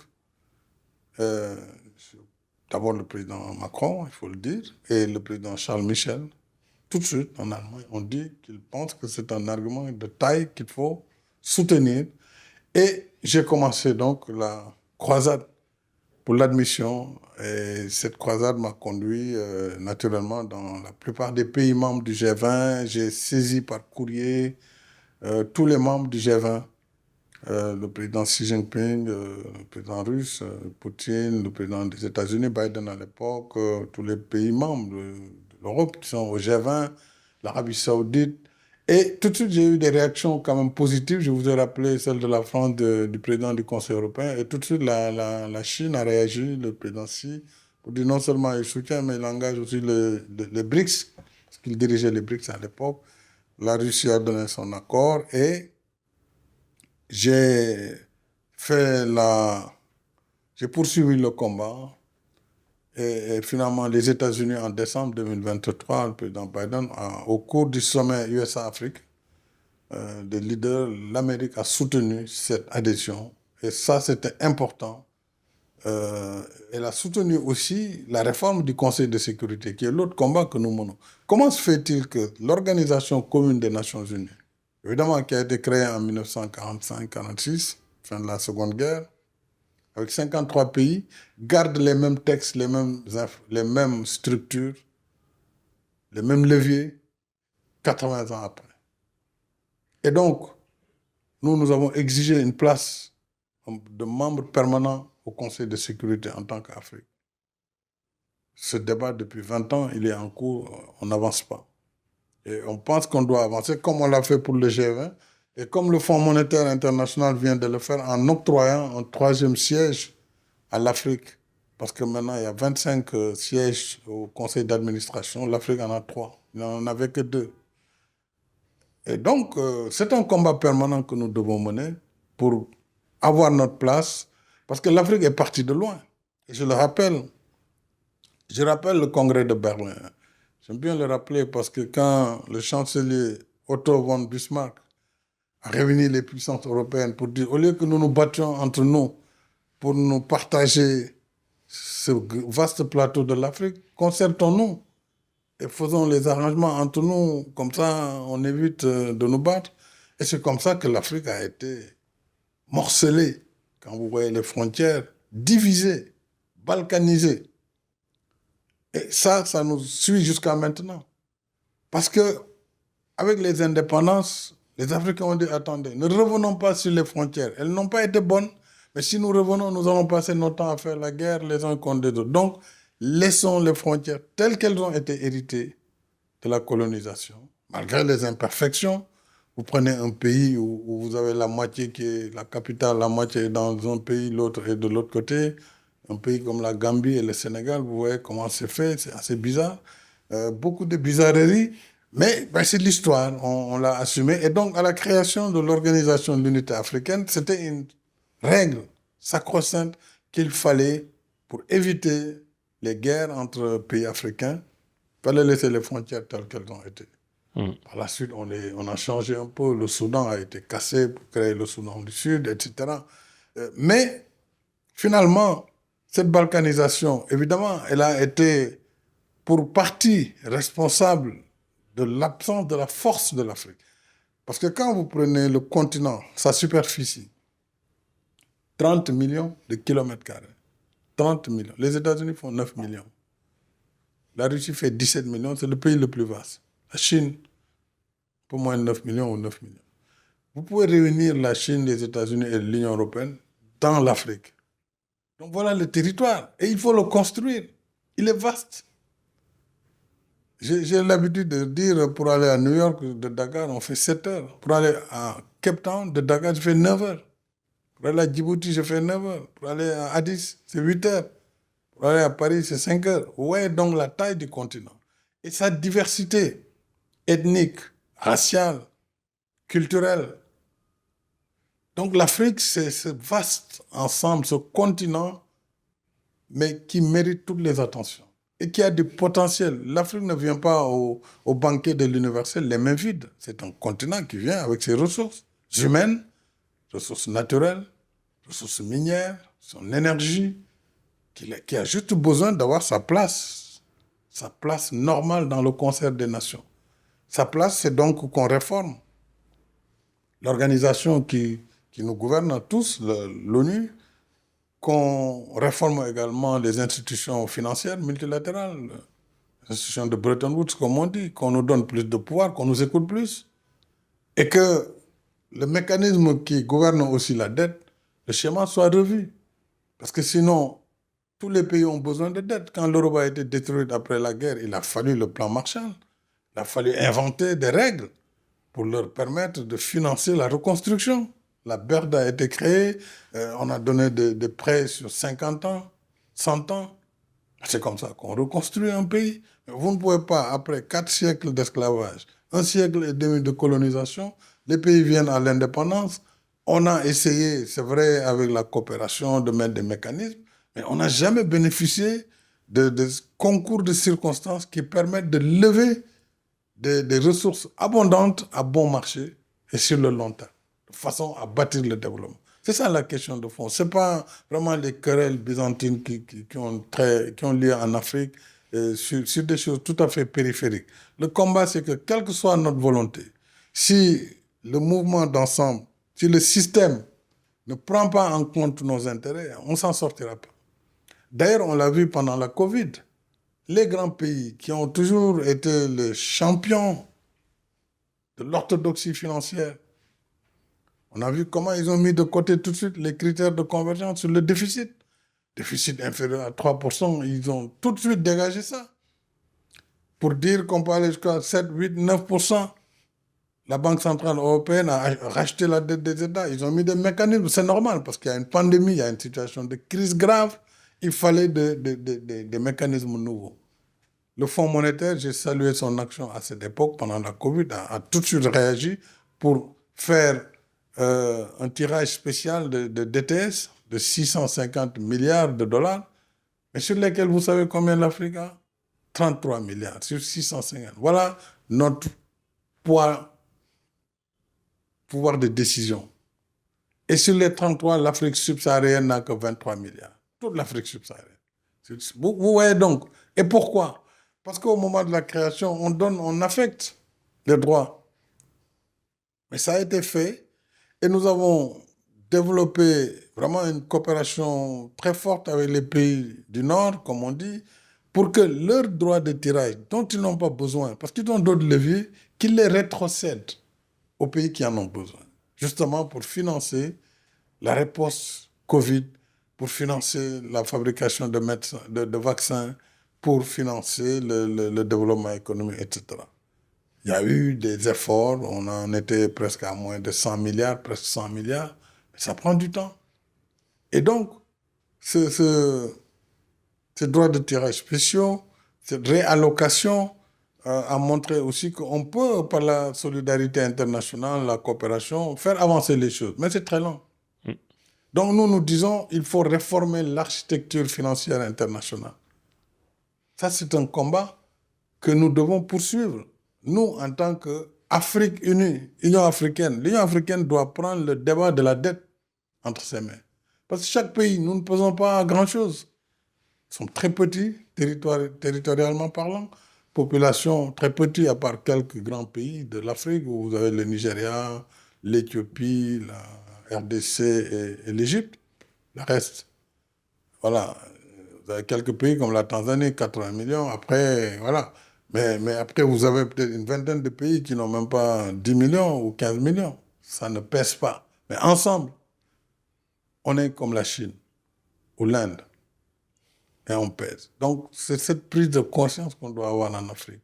Et la jeunesse africaine doit aussi prendre conscience que son rôle, c'est aussi de se battre sur son territoire, sur son continent pour se réaliser. Mais ce n'est certainement pas de passer son temps à se divertir dans TikTok, à se professionnaliser comme des insulteurs professionnels. Ce n'est pas comme ça qu'on va compter demain. Demain, c'est l'IA qui va gouverner le monde, l'intelligence artificielle. Si nous ne formons pas notre jeunesse dans ces technologies, alors que nous allons être 2,5 milliards d'habitants dans 25 ans, 2,5 milliards, ça veut dire un être humain sur 4 sur cette planète sera africain. Alors, il faut qu'on pense à ces sujets-là. Sujet sur l'éducation, quel nouveau paradigme pour l'éducation, sur la formation, sur l'industrialisation du continent. Mais l'industrialisation suppose l'électrification, l'électricité en abondance. Et pour ça, il faut sortir des micro-États, faire des réseaux régionaux comme on l'a commencé. En Afrique de l'Ouest, on a le West African Power Pool qui va du Nigeria jusqu'au Sénégal. Un réseau africain d'électrification où chaque pays qui produit peut injecter sur le réseau. Ceux qui ne produisent pas peuvent acheter. Il y a un mécanisme de dispatching, donc une bourse. Et ça se fait en Afrique centrale, en Afrique de l'Est, en Afrique australe. Mais il faut des projets majeurs comme les barrages Inga 3, etc. Donc, je pense que vraiment, les grands sujets pour notre continent, ce sont ces sujets-là. Malheureusement, le terrorisme ne nous donne pas assez de temps. L'instabilité non plus. Et nous sommes toujours dans l'éternel recommencement, les combats pour l'accès au pouvoir, les combats pour le maintien au pouvoir, les combats pour... voilà, on est dans ces combats, ce qui fait que les véritables combats pour le développement, ils deviennent secondaires. Donc il faut des voies pour continuer à insister sur ces aspects. Monsieur le Président, justement, dans ces vrais combats, vous avez parlé de la dette. Et je ne m'intéresse pas beaucoup à la finance, mais dans votre livre, j'ai compris le piège de la dette africaine, qui est totalement injuste. Et dans ce livre, vous avez cité le Big Three, les 3 grosses compagnies, et vous avez extrêmement bien expliqué le piège dans lequel on tombe et l'injustice dans laquelle on tombe. Et ça, c'est vraiment un extrait que j'aimerais que vous puissiez nous expliquer, qu'on comprenne de vos mots. C'est ça. Vous savez, le système international est organisé en matière de dette par les lois du marché des capitaux. Et ce marché est dominé par les États-Unis. Naturellement, ils ont été les plus grands capitalistes. Et donc, très tôt avant les autres, ils ont compris qu'il faut des mécanismes. Et ils ont mis en place, c'est pas un hasard, c'est les 3 grandes agences de notation sont toutes américaines. Fitch, Moody's, S&P, Standard & Poor's. C'est elles qui notent l'ensemble des pays du monde, l'ensemble des projets.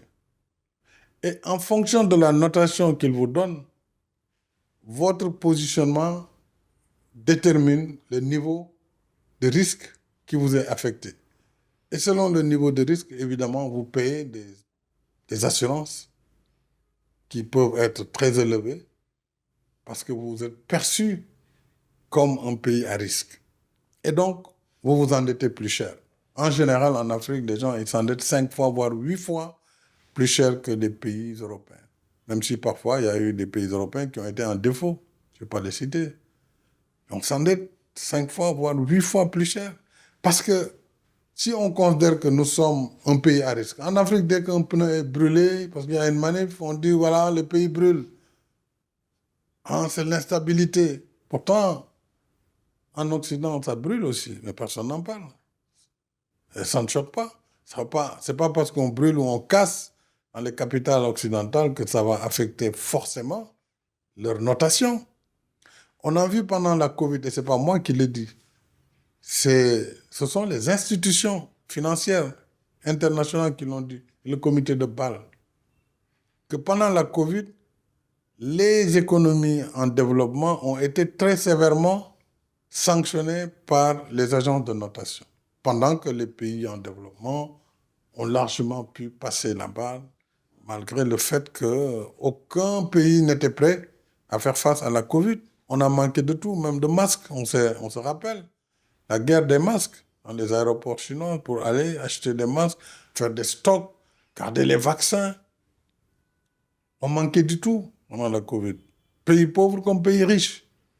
Et cette notation, c'est ce qui nous coûte le plus cher. Ce n'est pas la dette elle-même.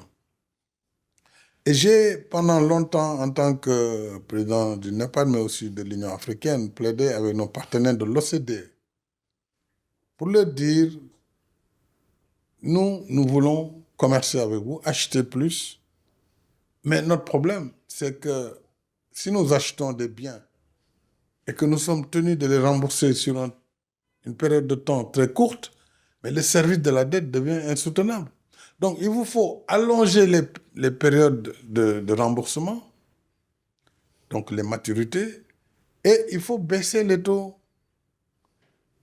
Les taux, lorsqu'ils sont bas et les maturités allongées, les États peuvent réaliser plus vite leur développement parce qu'ils peuvent s'endetter pour construire du chemin de fer, construire des routes, etc., etc. Mais si on nous donne des crédits commerciaux, comment voulez-vous que nous amortissions des routes ou des autoroutes sur 10 ans? C'est impossible. Ou un chemin de fer. J'ai donné l'exemple du barrage de Sambangalou. Le Sénégal avait donc en charge d'emprunter au nom de l'OMVG, au nom de la Guinée-Bissau, Gambie et le Sénégal. Nous portions. Les seuls crédits qu'on avait, c'était des crédits OCDE sur 12 ans. 2 années de grâce et 10 ans de remboursement pour un barrage hydroélectrique. Donc une énergie renouvelable. Un barrage qui a une durée de vie au moins de 100 ans. Comment tu peux le rembourser en 10 ans? Donc le prix de l'électricité, il va être très cher. Donc ce sont des exemples très précis. Et quand on parle aux pays de l'OCDE, ils vous disent oui, mais ce sont les règles. Mais je dis les règles, il faut les modifier. Si nous voulons que nous commercions plus, et nous, on ne demande pas la charité, on ne demande pas l'aide. L'aide, de toute façon, ne peut nous mener nulle part. Parce que nos besoins, notre population est tellement importante, nos besoins tellement nombreux que ce n'est pas par l'aide publique qu'on va s'en sortir. On a besoin plutôt de partenariats co-construits où on définit ensemble les mécanismes d'accès au financement de façon optimale. En ce moment, nous, on a le financement, on a le transfert de technologie et vous avez aussi vos entreprises qui viennent. Vous avez l'opportunité et c'est du gagnant-gagnant. Et les agences, nous les avons aussi rencontrées, nous leur avons parlé. Ce qu'elles disent, c'est que nous n'avons pas assez de données. We don't have much data in Africa. On n'a pas assez de données, mais organisons-nous pour donner le maximum d'informations.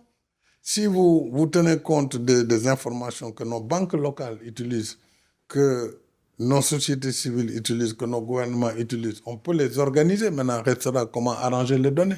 Que vous pouvez les avoir brutes, mais ils ont un format. Si vous n'êtes pas dans ce format, on considère que vous n'avez pas assez d'informations pour éclairer l'investisseur. C'est ça qui fait la dégradation. Donc, c'est un dialogue permanent. Et il faut que les Africains aussi comprennent ce dialogue. Bon, l'Union africaine vient de décider cette année, pendant son sommet, de la création d'une agence panafricaine de notation. C'est très bien. Moi, je l'ai salué, mais il ne faut pas se tromper le combat. Nous ne pouvons pas nous noter nous-mêmes, sinon ça ne va pas faire crédible. Bon, par contre, j'ai dit, cette agence, si elle est mise en place et qu'elle fonctionne, il faut qu'elle travaille avec les big trees. Pour leur dire, écoutez, messieurs, voilà, nous, les informations que nous avons, et créer un dialogue interactif. Ensuite, je pense que nous avons en Afrique quelque chose de très important, c'est l'index Ibrahim. De la Fondation Mo Ibrahim, il a créé un index composite sur près de 10 paramètres qui allient à la fois la bonne gouvernance, les questions sanitaires, les questions d'éducation, de développement humain. Et c'est un index très crédible sur l'Afrique, uniquement, sur la gouvernance en Afrique. Je pense que cette agence panafricaine de notation pourrait s'appuyer vraiment de façon très forte et collaborer avec l'index Ibrahim et ensemble venir dialoguer avec les Big Three. Je crois que ça va changer la perception et cela va se traduire par une amélioration, nonobstant les problèmes qui peuvent exister. Il peut y avoir des problèmes sur 4-5 pays, mais nous sommes 54, on l'oublie. Donc, ce n'est pas parce qu'il y a des problèmes sur 4 ou 5 pays que toute l'Afrique est affectée. Donc, ce combat-là aussi, je le mène comme le combat sur le climat. Là aussi, une injustice inqualifiable. Parce que nous ne sommes pas industrialisés. Donc, nous ne sommes pas en mesure même d'émettre beaucoup de CO2. L'Afrique toute entière, c'est moins de 4% des émissions de gaz à effet de serre. Donc, ce n'est pas nous. Si la planète est menacée. Par contre, nous payons le prix cher parce que nous sommes victimes des conséquences du réchauffement climatique. Alors que nous avons en apport le bassin du Congo, nous sommes un poumon vert comme l'Amazonie, la forêt du Congo, et nous disons simplement, travaillons ensemble pour que les impératifs climatiques soient pris en compte dans nos efforts de développement, mais il ne faut pas que nous on renonce au développement simplement parce qu'il y a la question climatique. Et pour cela, nous avons besoin, nous, de l'adaptation, que tous nos efforts de développement, les constructions d'infrastructures, que tout cela s'accompagne d'une vision pour l'adaptation. Et ça doit être financé. Voilà. Et donc, c'est pourquoi nous avons lancé à travers le Centre mondial pour l'adaptation, que j'ai l'honneur de diriger, auprès du secrétaire général Ban Ki-moon, le programme Accélération de l'adaptation en Afrique 2.0, qu'on va lancer à la COP du Brésil au mois de novembre 2025 et engager encore les pays en développement à respecter leur engagement depuis Glasgow et à accompagner. Ce n'est pas de la charité qu'on demande, c'est juste que nous devons éviter que les pays africains, les pays en développement de façon générale, empruntent la même voie que les pays industrialisés, ce qui a pour conséquence d'amenuiser et de mettre en péril la couche d'ozone, et nous allons tous payer les conséquences. Monsieur le Président, vous avez fait un tour exceptionnel et c'est là qu'on comprend que c'est très dur d'être président. Parce que vous avez plein de choses à gérer en même temps, que ce soit le climat, le financier, etc. Et vous savez, Monsieur le Président, souvent on dit que vous êtes un homme discret, réservé. Mais lorsqu'on vous écoute là, maintenant, on comprend que vous êtes surtout un homme d'action et que vous n'êtes pas un tribun qui va promettre des choses, espérer. Et justement, moi, il y a un épisode qui m'avait marqué dans votre présidence. Je pense que vous étiez encore président de l'Union africaine. Vous parliez justement de la Covid-19, de la pandémie, des crises qu'on a vécues, mais il y avait une crise très grave qui se profilait pour le continent africain. C'était la guerre en Ukraine et l'approvisionnement en blé. Et ça, voilà encore une fois un élément qui est très important pour moi, parce que là, lorsque vous discutez avec nous, on comprend c'est quoi la fonction. Vous avez vu, vous nous avez expliqué les choses humaines, on se dit mais c'est compliqué parce que faut jouer contre des règles que des gens ont inventées il y a X années et qui ne veulent plus changer parce que ça ira plus en leur faveur. Et nous, on doit se développer à côté. Et il y a une situation, moi, où je me suis dit, mais qu'est-ce que j'aurais fait à la place du président? Le blé n'arrive plus en Afrique à cause de la guerre en Ukraine. Et vous, comment est-ce que vous avez agi à ce moment-là? Ça, c'est une période assez importante parce que je venais de prendre mes fonctions de président de l'Union africaine au mois de février. Et en fin février, début mars, nous avons tenu un sommet Union africaine, Union européenne. Et 4 jours après ce sommet, la guerre a démarré en Ukraine, avec son lot d'inflation automatique sur les marchés, puisque les deux principaux pourvoyeurs de blé, qui sont la Russie et l'Ukraine, étaient en conflit. Le prix du blé a été presque multiplié par 3. Le prix des engrais par 4. Alors moi, je me suis dit, nous, Africains, on est loin du théâtre, mais nous sommes des victimes, comme d'habitude, collatérales. Et nous ne pouvons pas rester les bras croisés. Moi, j'ai demandé à l'ambassadeur de Russie à Dakar d'appeler Moscou pour dire au président Poutine, j'aimerais lui parler au téléphone. Il m'a rappelé 2 jours après pour dire, le président Poutine est prêt à vous prendre tel jour. Au téléphone, on a fait une discussion, presque 30 minutes. Je dis, Monsieur le Président, moi je vous appelle au nom de l'Afrique, parce que je suis président de l'Union africaine.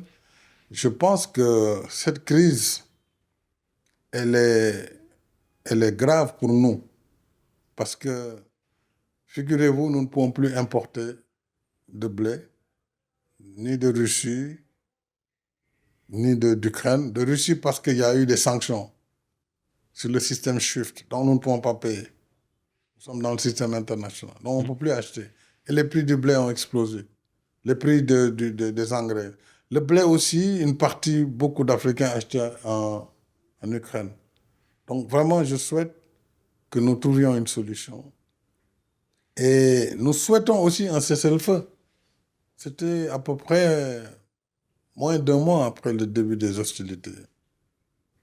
Il m'a expliqué ce qui se passait, pourquoi l'opération spéciale, il l'appelait encore ainsi. Et puis, en me disant, il serait très attentif à tout ce que l'Union africaine voulait, parce que la Russie ne fera rien qui puisse contrarier l'Union africaine, etc., etc. Je lui dis, d'accord, mais moi, en tout cas, on va essayer de voir comment agir. Et même moi, je suis prêt à venir, et en Russie, et en Ukraine. Et l'Afrique, pour une fois, veut se positionner comme apporteur de paix. Il dit il est ouvert. Il est ouvert à ça. Nous étions en mars, fin mars, début avril. Et donc, finalement, j'ai aussi parlé à nos partenaires de l'Union européenne et de l'Ouest. Évidemment, les votes se suivaient à l'ONU. Tantôt, c'était il faut exclure la Russie du comité des droits de l'homme. Tantôt, c'était d'autres sanctions. Bon, selon les cas, nous avions réagi en fonction. Et puis, au mois de juin, au mois de mai, le président Poutine m'a dit qu'il était prêt à me recevoir. Donc, j'ai informé nos partenaires que moi, je partais en Russie pour négocier d'abord la libération du blé pour l'Ukraine. Et aussi, je souhaitais qu'eux, ils fassent des efforts sur le système de paiement en ce qui concerne les céréales et les engrais. Ils m'ont invité lors d'un sommet du Conseil européen pour dire qu'ils n'ont pas fait de sanctions sur les céréales, encore moins sur les engrais. Bon, mais j'ai dit oui, vous n'avez pas fait de sanctions, mais on ne peut pas payer. Donc le problème il reste le même. Donc, on a dit on s'engage à travailler ensemble, le président Macron et l'Union européenne.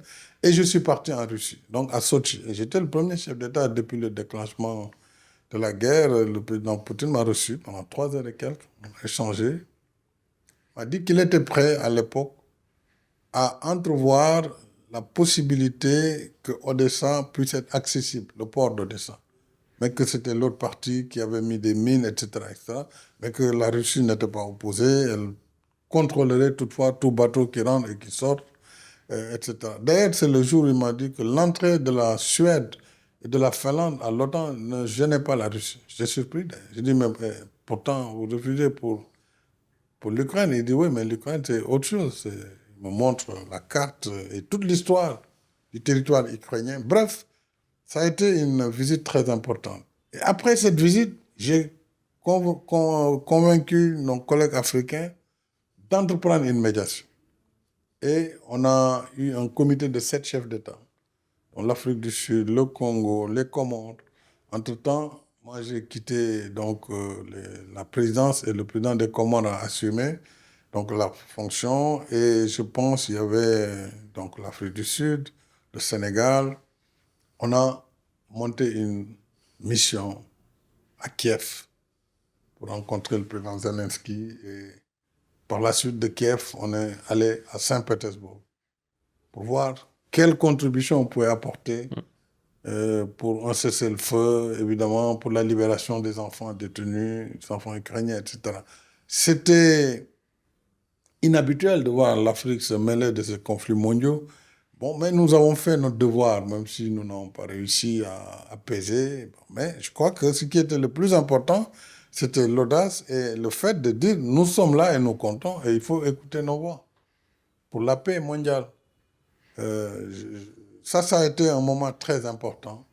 Par la suite, évidemment, les choses sont revenues un peu à la normale pour ce qui concernait le blé et surtout les engrais. Parce que je leur disais, le blé, c'était une chose, mais le plus important pour nous, c'est les engrais. Parce que toute notre agriculture repose sur les fertilisants. Donc, quand nous produisons du manioc, du coton, de l'arachide, il y a des engrais. Et les engrais, c'est surtout 3 composants, le NPK, donc l'azote, le phosphore et le potassium. Et souvent, c'est le potassium qui est très difficile à avoir. Quelques pays, comme la Russie, la Biélorussie, le Canada, la Chine et un peu les États-Unis, les autres, il peut avoir les autres composants, comme le Sénégal a du phosphore et le phosphate, d'autres ont aussi l'azote, etc., parce qu'ils ont du gaz naturel. Mais je pense que ce marché-là, depuis, a entraîné aussi des réactions en Afrique. Nous avons pu, grâce au partenariat extérieur avec la Afrique Exim Bank, constituer une centrale d'achat. D'abord pour acheter les vaccins. Acheter les vaccins pendant la Covid, mais groupés. Parce que si chaque pays venait, d'abord on était tellement petits et les prix étaient hors de portée, les prix pour les vaccins anti-Covid. Donc on a fait cette plateforme et avec la guerre en Ukraine, on l'a reconduite pour l'achat du blé. Et aujourd'hui, d'ailleurs, beaucoup de pays sont devenus presque autosuffisants. Quand je vois les progrès que l'Éthiopie a fait ou l'Égypte sur le blé, voilà les progrès que le Sénégal a fait sur le vaccin, le Rwanda, l'Algérie, le Maroc et l'Afrique du Sud, à quelque chose malheur est bon. Donc des crises naissent des opportunités nouvelles. Mais nous devons avoir en vue de travailler en bloc à l'échelle du continent, si nous voulons compter. Monsieur le Président, j'ai 2 questions qui se confrontent dans mon esprit en ce moment. Lorsque je vous écoute parler, Monsieur le Président, je vois ce rôle de médiateur entre les nations, pour l'Afrique, et il y a une indiscrétion qui court beaucoup dans différents médias, c'est que vous êtes un des candidats qui serait pressenti pour le secrétariat général de l'ONU. Et, Monsieur le Président, je souhaiterais savoir si cette information est affirmative et, dans un autre temps, vu cette expérience que vous avez et qu'on a découverte ici, quels seraient vos objectifs si vous deviez exercer la fonction ? Alors, je vous remercie. C'est un sujet qui est sur la table depuis quelque temps. Il y a, il est vrai, beaucoup de personnes, beaucoup d'organisations même, ou de pays qui pensent que je devrais pouvoir candidater Mm. pour le poste de secrétaire général de l'ONU après le secrétaire général Guterres. Je pense que mon expérience personnelle, qui est partie du local au régional puis au global, devrait pouvoir me permettre, avec tout le cheminement que j'ai fait, d'aider à bâtir une organisation nouvelle, refondée, à la lumière des difficultés que l'ONU a aujourd'hui, c'est objectif, pour que les blocs qui s'affrontent, bloc de l'Ouest contre BRICS, BRICS plus, Sud global, puissent se parler. Parce que nous avons besoin de l'Organisation des Nations Unies, plus que jamais. Les crises sont là, multiformes, plus complexes. La crise du terrorisme international, la crise de la Palestine, la crise de l'Ukraine, le Soudan, ça n'arrête pas, la Libye. Nous avons besoin d'une organisation crédible qui puisse parler à tous pour éviter justement cette fragmentation qui est en voie de se passer. Je pense avoir les capacités de pouvoir parler aux uns et aux autres, vu ce parcours, mais je ne pourrais envisager de candidature que dans l'hypothèse où, évidemment, cela serait une volonté des pays qui le souhaitent, des pays membres, mais surtout des pays membres du Conseil de sécurité, en particulier les membres permanents, l'Afrique aussi, mon pays, le Sénégal, l'Afrique, le monde islamique auquel j'appartiens. Donc, c'est autant de sphères et de cercles concentriques qu'il faut pouvoir mettre ensemble et en harmonie. Mais je crois que l'organisation a besoin de réformes en son sein. On le voit, parce qu'elle fait face à une crise importante.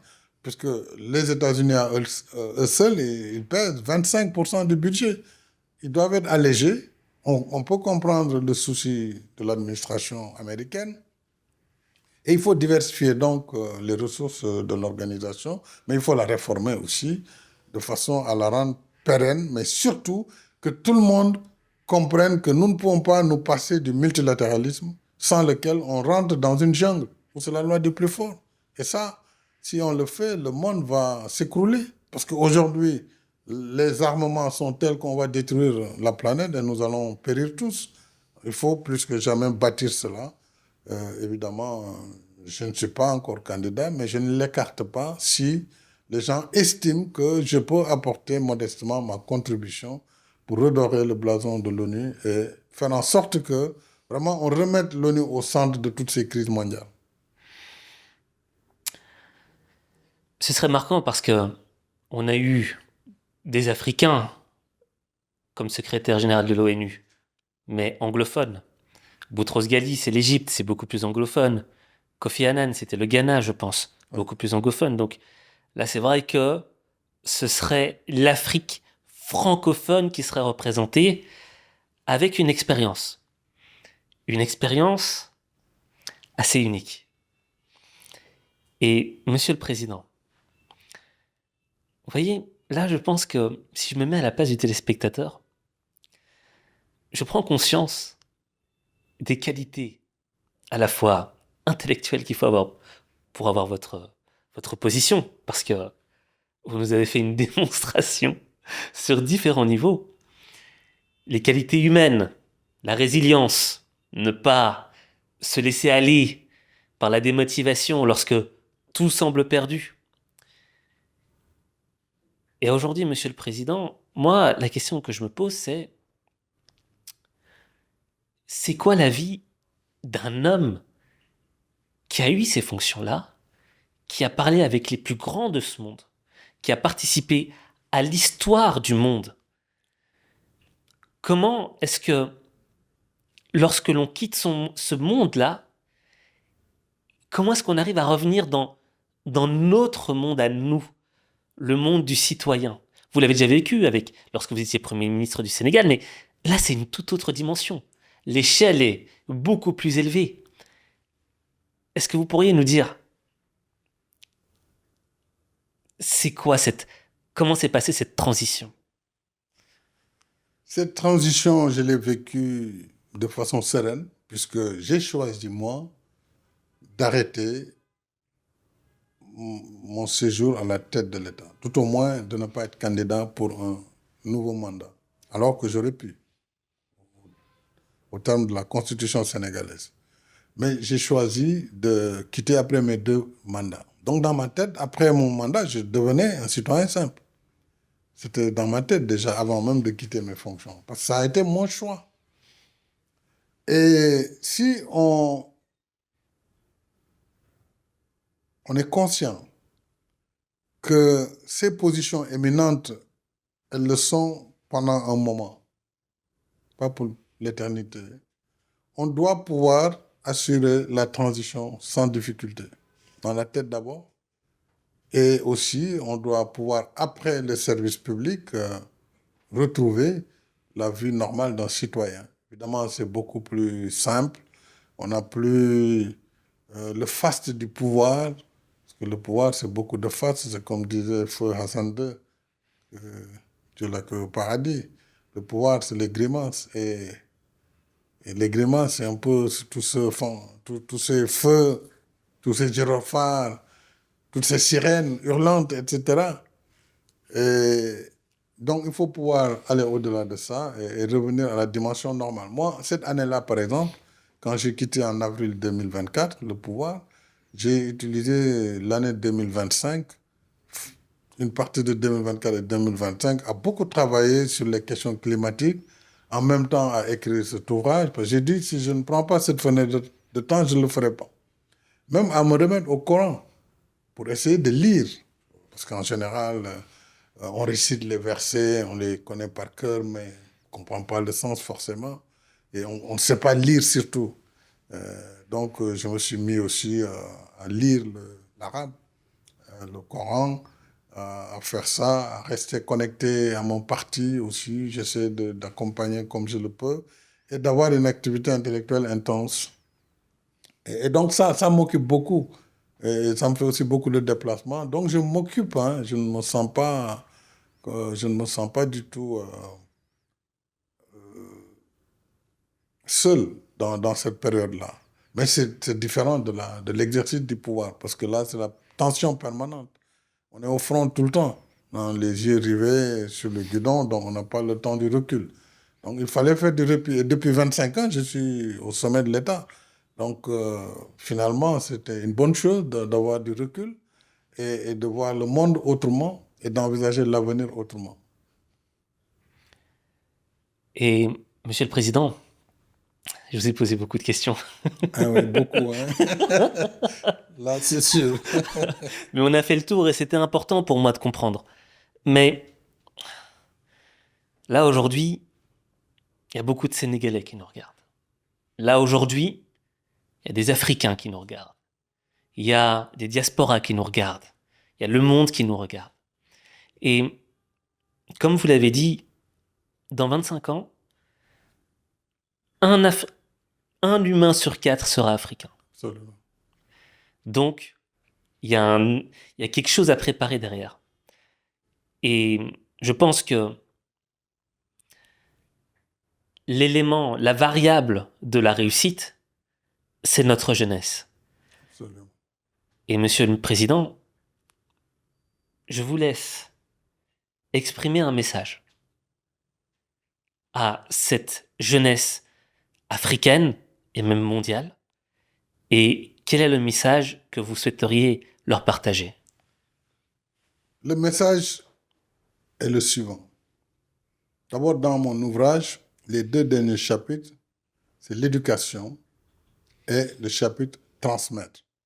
Qu'est-ce que nous allons laisser à la postérité, à la jeunesse africaine, puisque c'est d'elle dont il s'agit ici. Elle doit comprendre, cette jeunesse africaine, que unie et formée, personne ne pourra empêcher à l'Afrique d'être le continent du futur et d'occuper la première position. Vous savez, le développement a connu un mouvement circulaire. Il est parti de l'Europe, puis il est allé aux États-Unis. Aujourd'hui, c'est l'Asie, qu'on le veuille ou pas. Et après l'Asie, il faut que l'Afrique prenne le relais. Et la démographie fait souvent l'histoire. Aujourd'hui, l'Afrique, comme on l'a dit, dans 25 ans, c'est le temps d'une génération. Il faudra 2 milliards 500 millions d'habitants. Cette jeunesse a besoin d'être formée, mais formée dans ce qui fait le monde, le savoir, l'intelligence artificielle, les technologies de l'information et de la communication. Il faut que notre système éducatif change de paradigme pour que cette jeunesse dynamique et volontariste puisse compter dans le futur du monde. Et pour ça, l'éducation doit changer de forme, promouvoir ce qu'on a appelé les STEMs, les sciences, la technologie, l'ingénierie et les mathématiques. Ce n'est pas un hasard si les Chinois en sont là où ils sont aujourd'hui, les Japonais, l'Inde, le Pakistan, c'est à cause des sciences. Donc, il faut que l'enseignement des sciences, des mathématiques, de la technologie soit le cœur du modèle d'enseignement en Afrique. Ça ne veut pas dire que le reste n'est pas important, loin s'en faut. D'ailleurs, j'ai beaucoup développé sur le livre cet aspect où nous avons besoin de littérature, d'histoire, parce que si on ne connaît pas qui on est et d'où on vient, on ne sait pas où on va. Donc, on a toujours besoin de cette dimension. Mais nous devons replacer cette jeunesse dans cette perspective pour que sur ce quart de la population que nous aurons en 2050, qu'on soit le pourvoyeur de connaissances, de savoir pour le monde. Aujourd'hui, vous allez aux États-Unis, dans les fintech, vous allez à Vegas, vous allez dans toutes les places de technologie, c'est les Indiens. Parce qu'ils l'ont étudié. C'est les Chinois. Il faut que demain, les Africains soient non seulement au croisé pour la culture et la mode, le cinéma. J'en ai beaucoup parlé aussi. La couture. Qu'on soit sur le plan culturel, sur le plan sportif. Vraiment la source. Mais il faut également que dans le savoir, dans l'intelligence artificielle, dans les satellites, que les Africains soient parmi les meilleurs. Moi, en tout cas, c'est le vœu que je forme pour cette génération d'Africains et celle à venir. Je pense que si les États font ce qu'il faut dans ce sens, l'Afrique sera au rendez-vous à sa place réelle. Monsieur le Président, je vous remercie pour cet entretien. Je vous remercie de nous avoir parlé à cœur ouvert, de nous avoir enseigné des choses. Et la fin de votre discours me fait penser à un élément. L'équipe de football sénégalaise lors de la Coupe du Monde 2002, cette équipe sur qui personne n'aurait parié un seul euro et qui pourtant avait ébloui le monde. Lors de cette Coupe du Monde, tout le monde était sénégalais, quoi qu'il arrive. Absolument. Mais on se rappelle très bien qu'en France, tout le monde, les Français eux-mêmes, anciens pays colonisateurs, avaient de l'amour et se voyaient comme sénégalais. Tout le monde se voyait comme sénégalais. Et il y avait un mot d'ordre. Dembédier. Ouais. Dembédier. Aller jusqu'au bout. Ouais.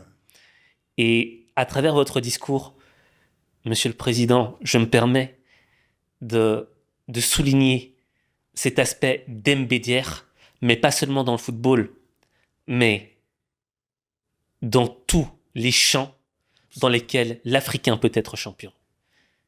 Et à travers cet entretien que nous avons eu avec vous, Monsieur le Président, eh bien, tout d'abord, je pense que là, on est tous un peu plus motivés. Il y a quelque chose. Et je rappelle aussi aux téléspectateurs votre ouvrage, que je tiens ici dans les mains. L'Afrique au cœur. J'ai eu l'honneur de le lire un petit peu avant tout le monde.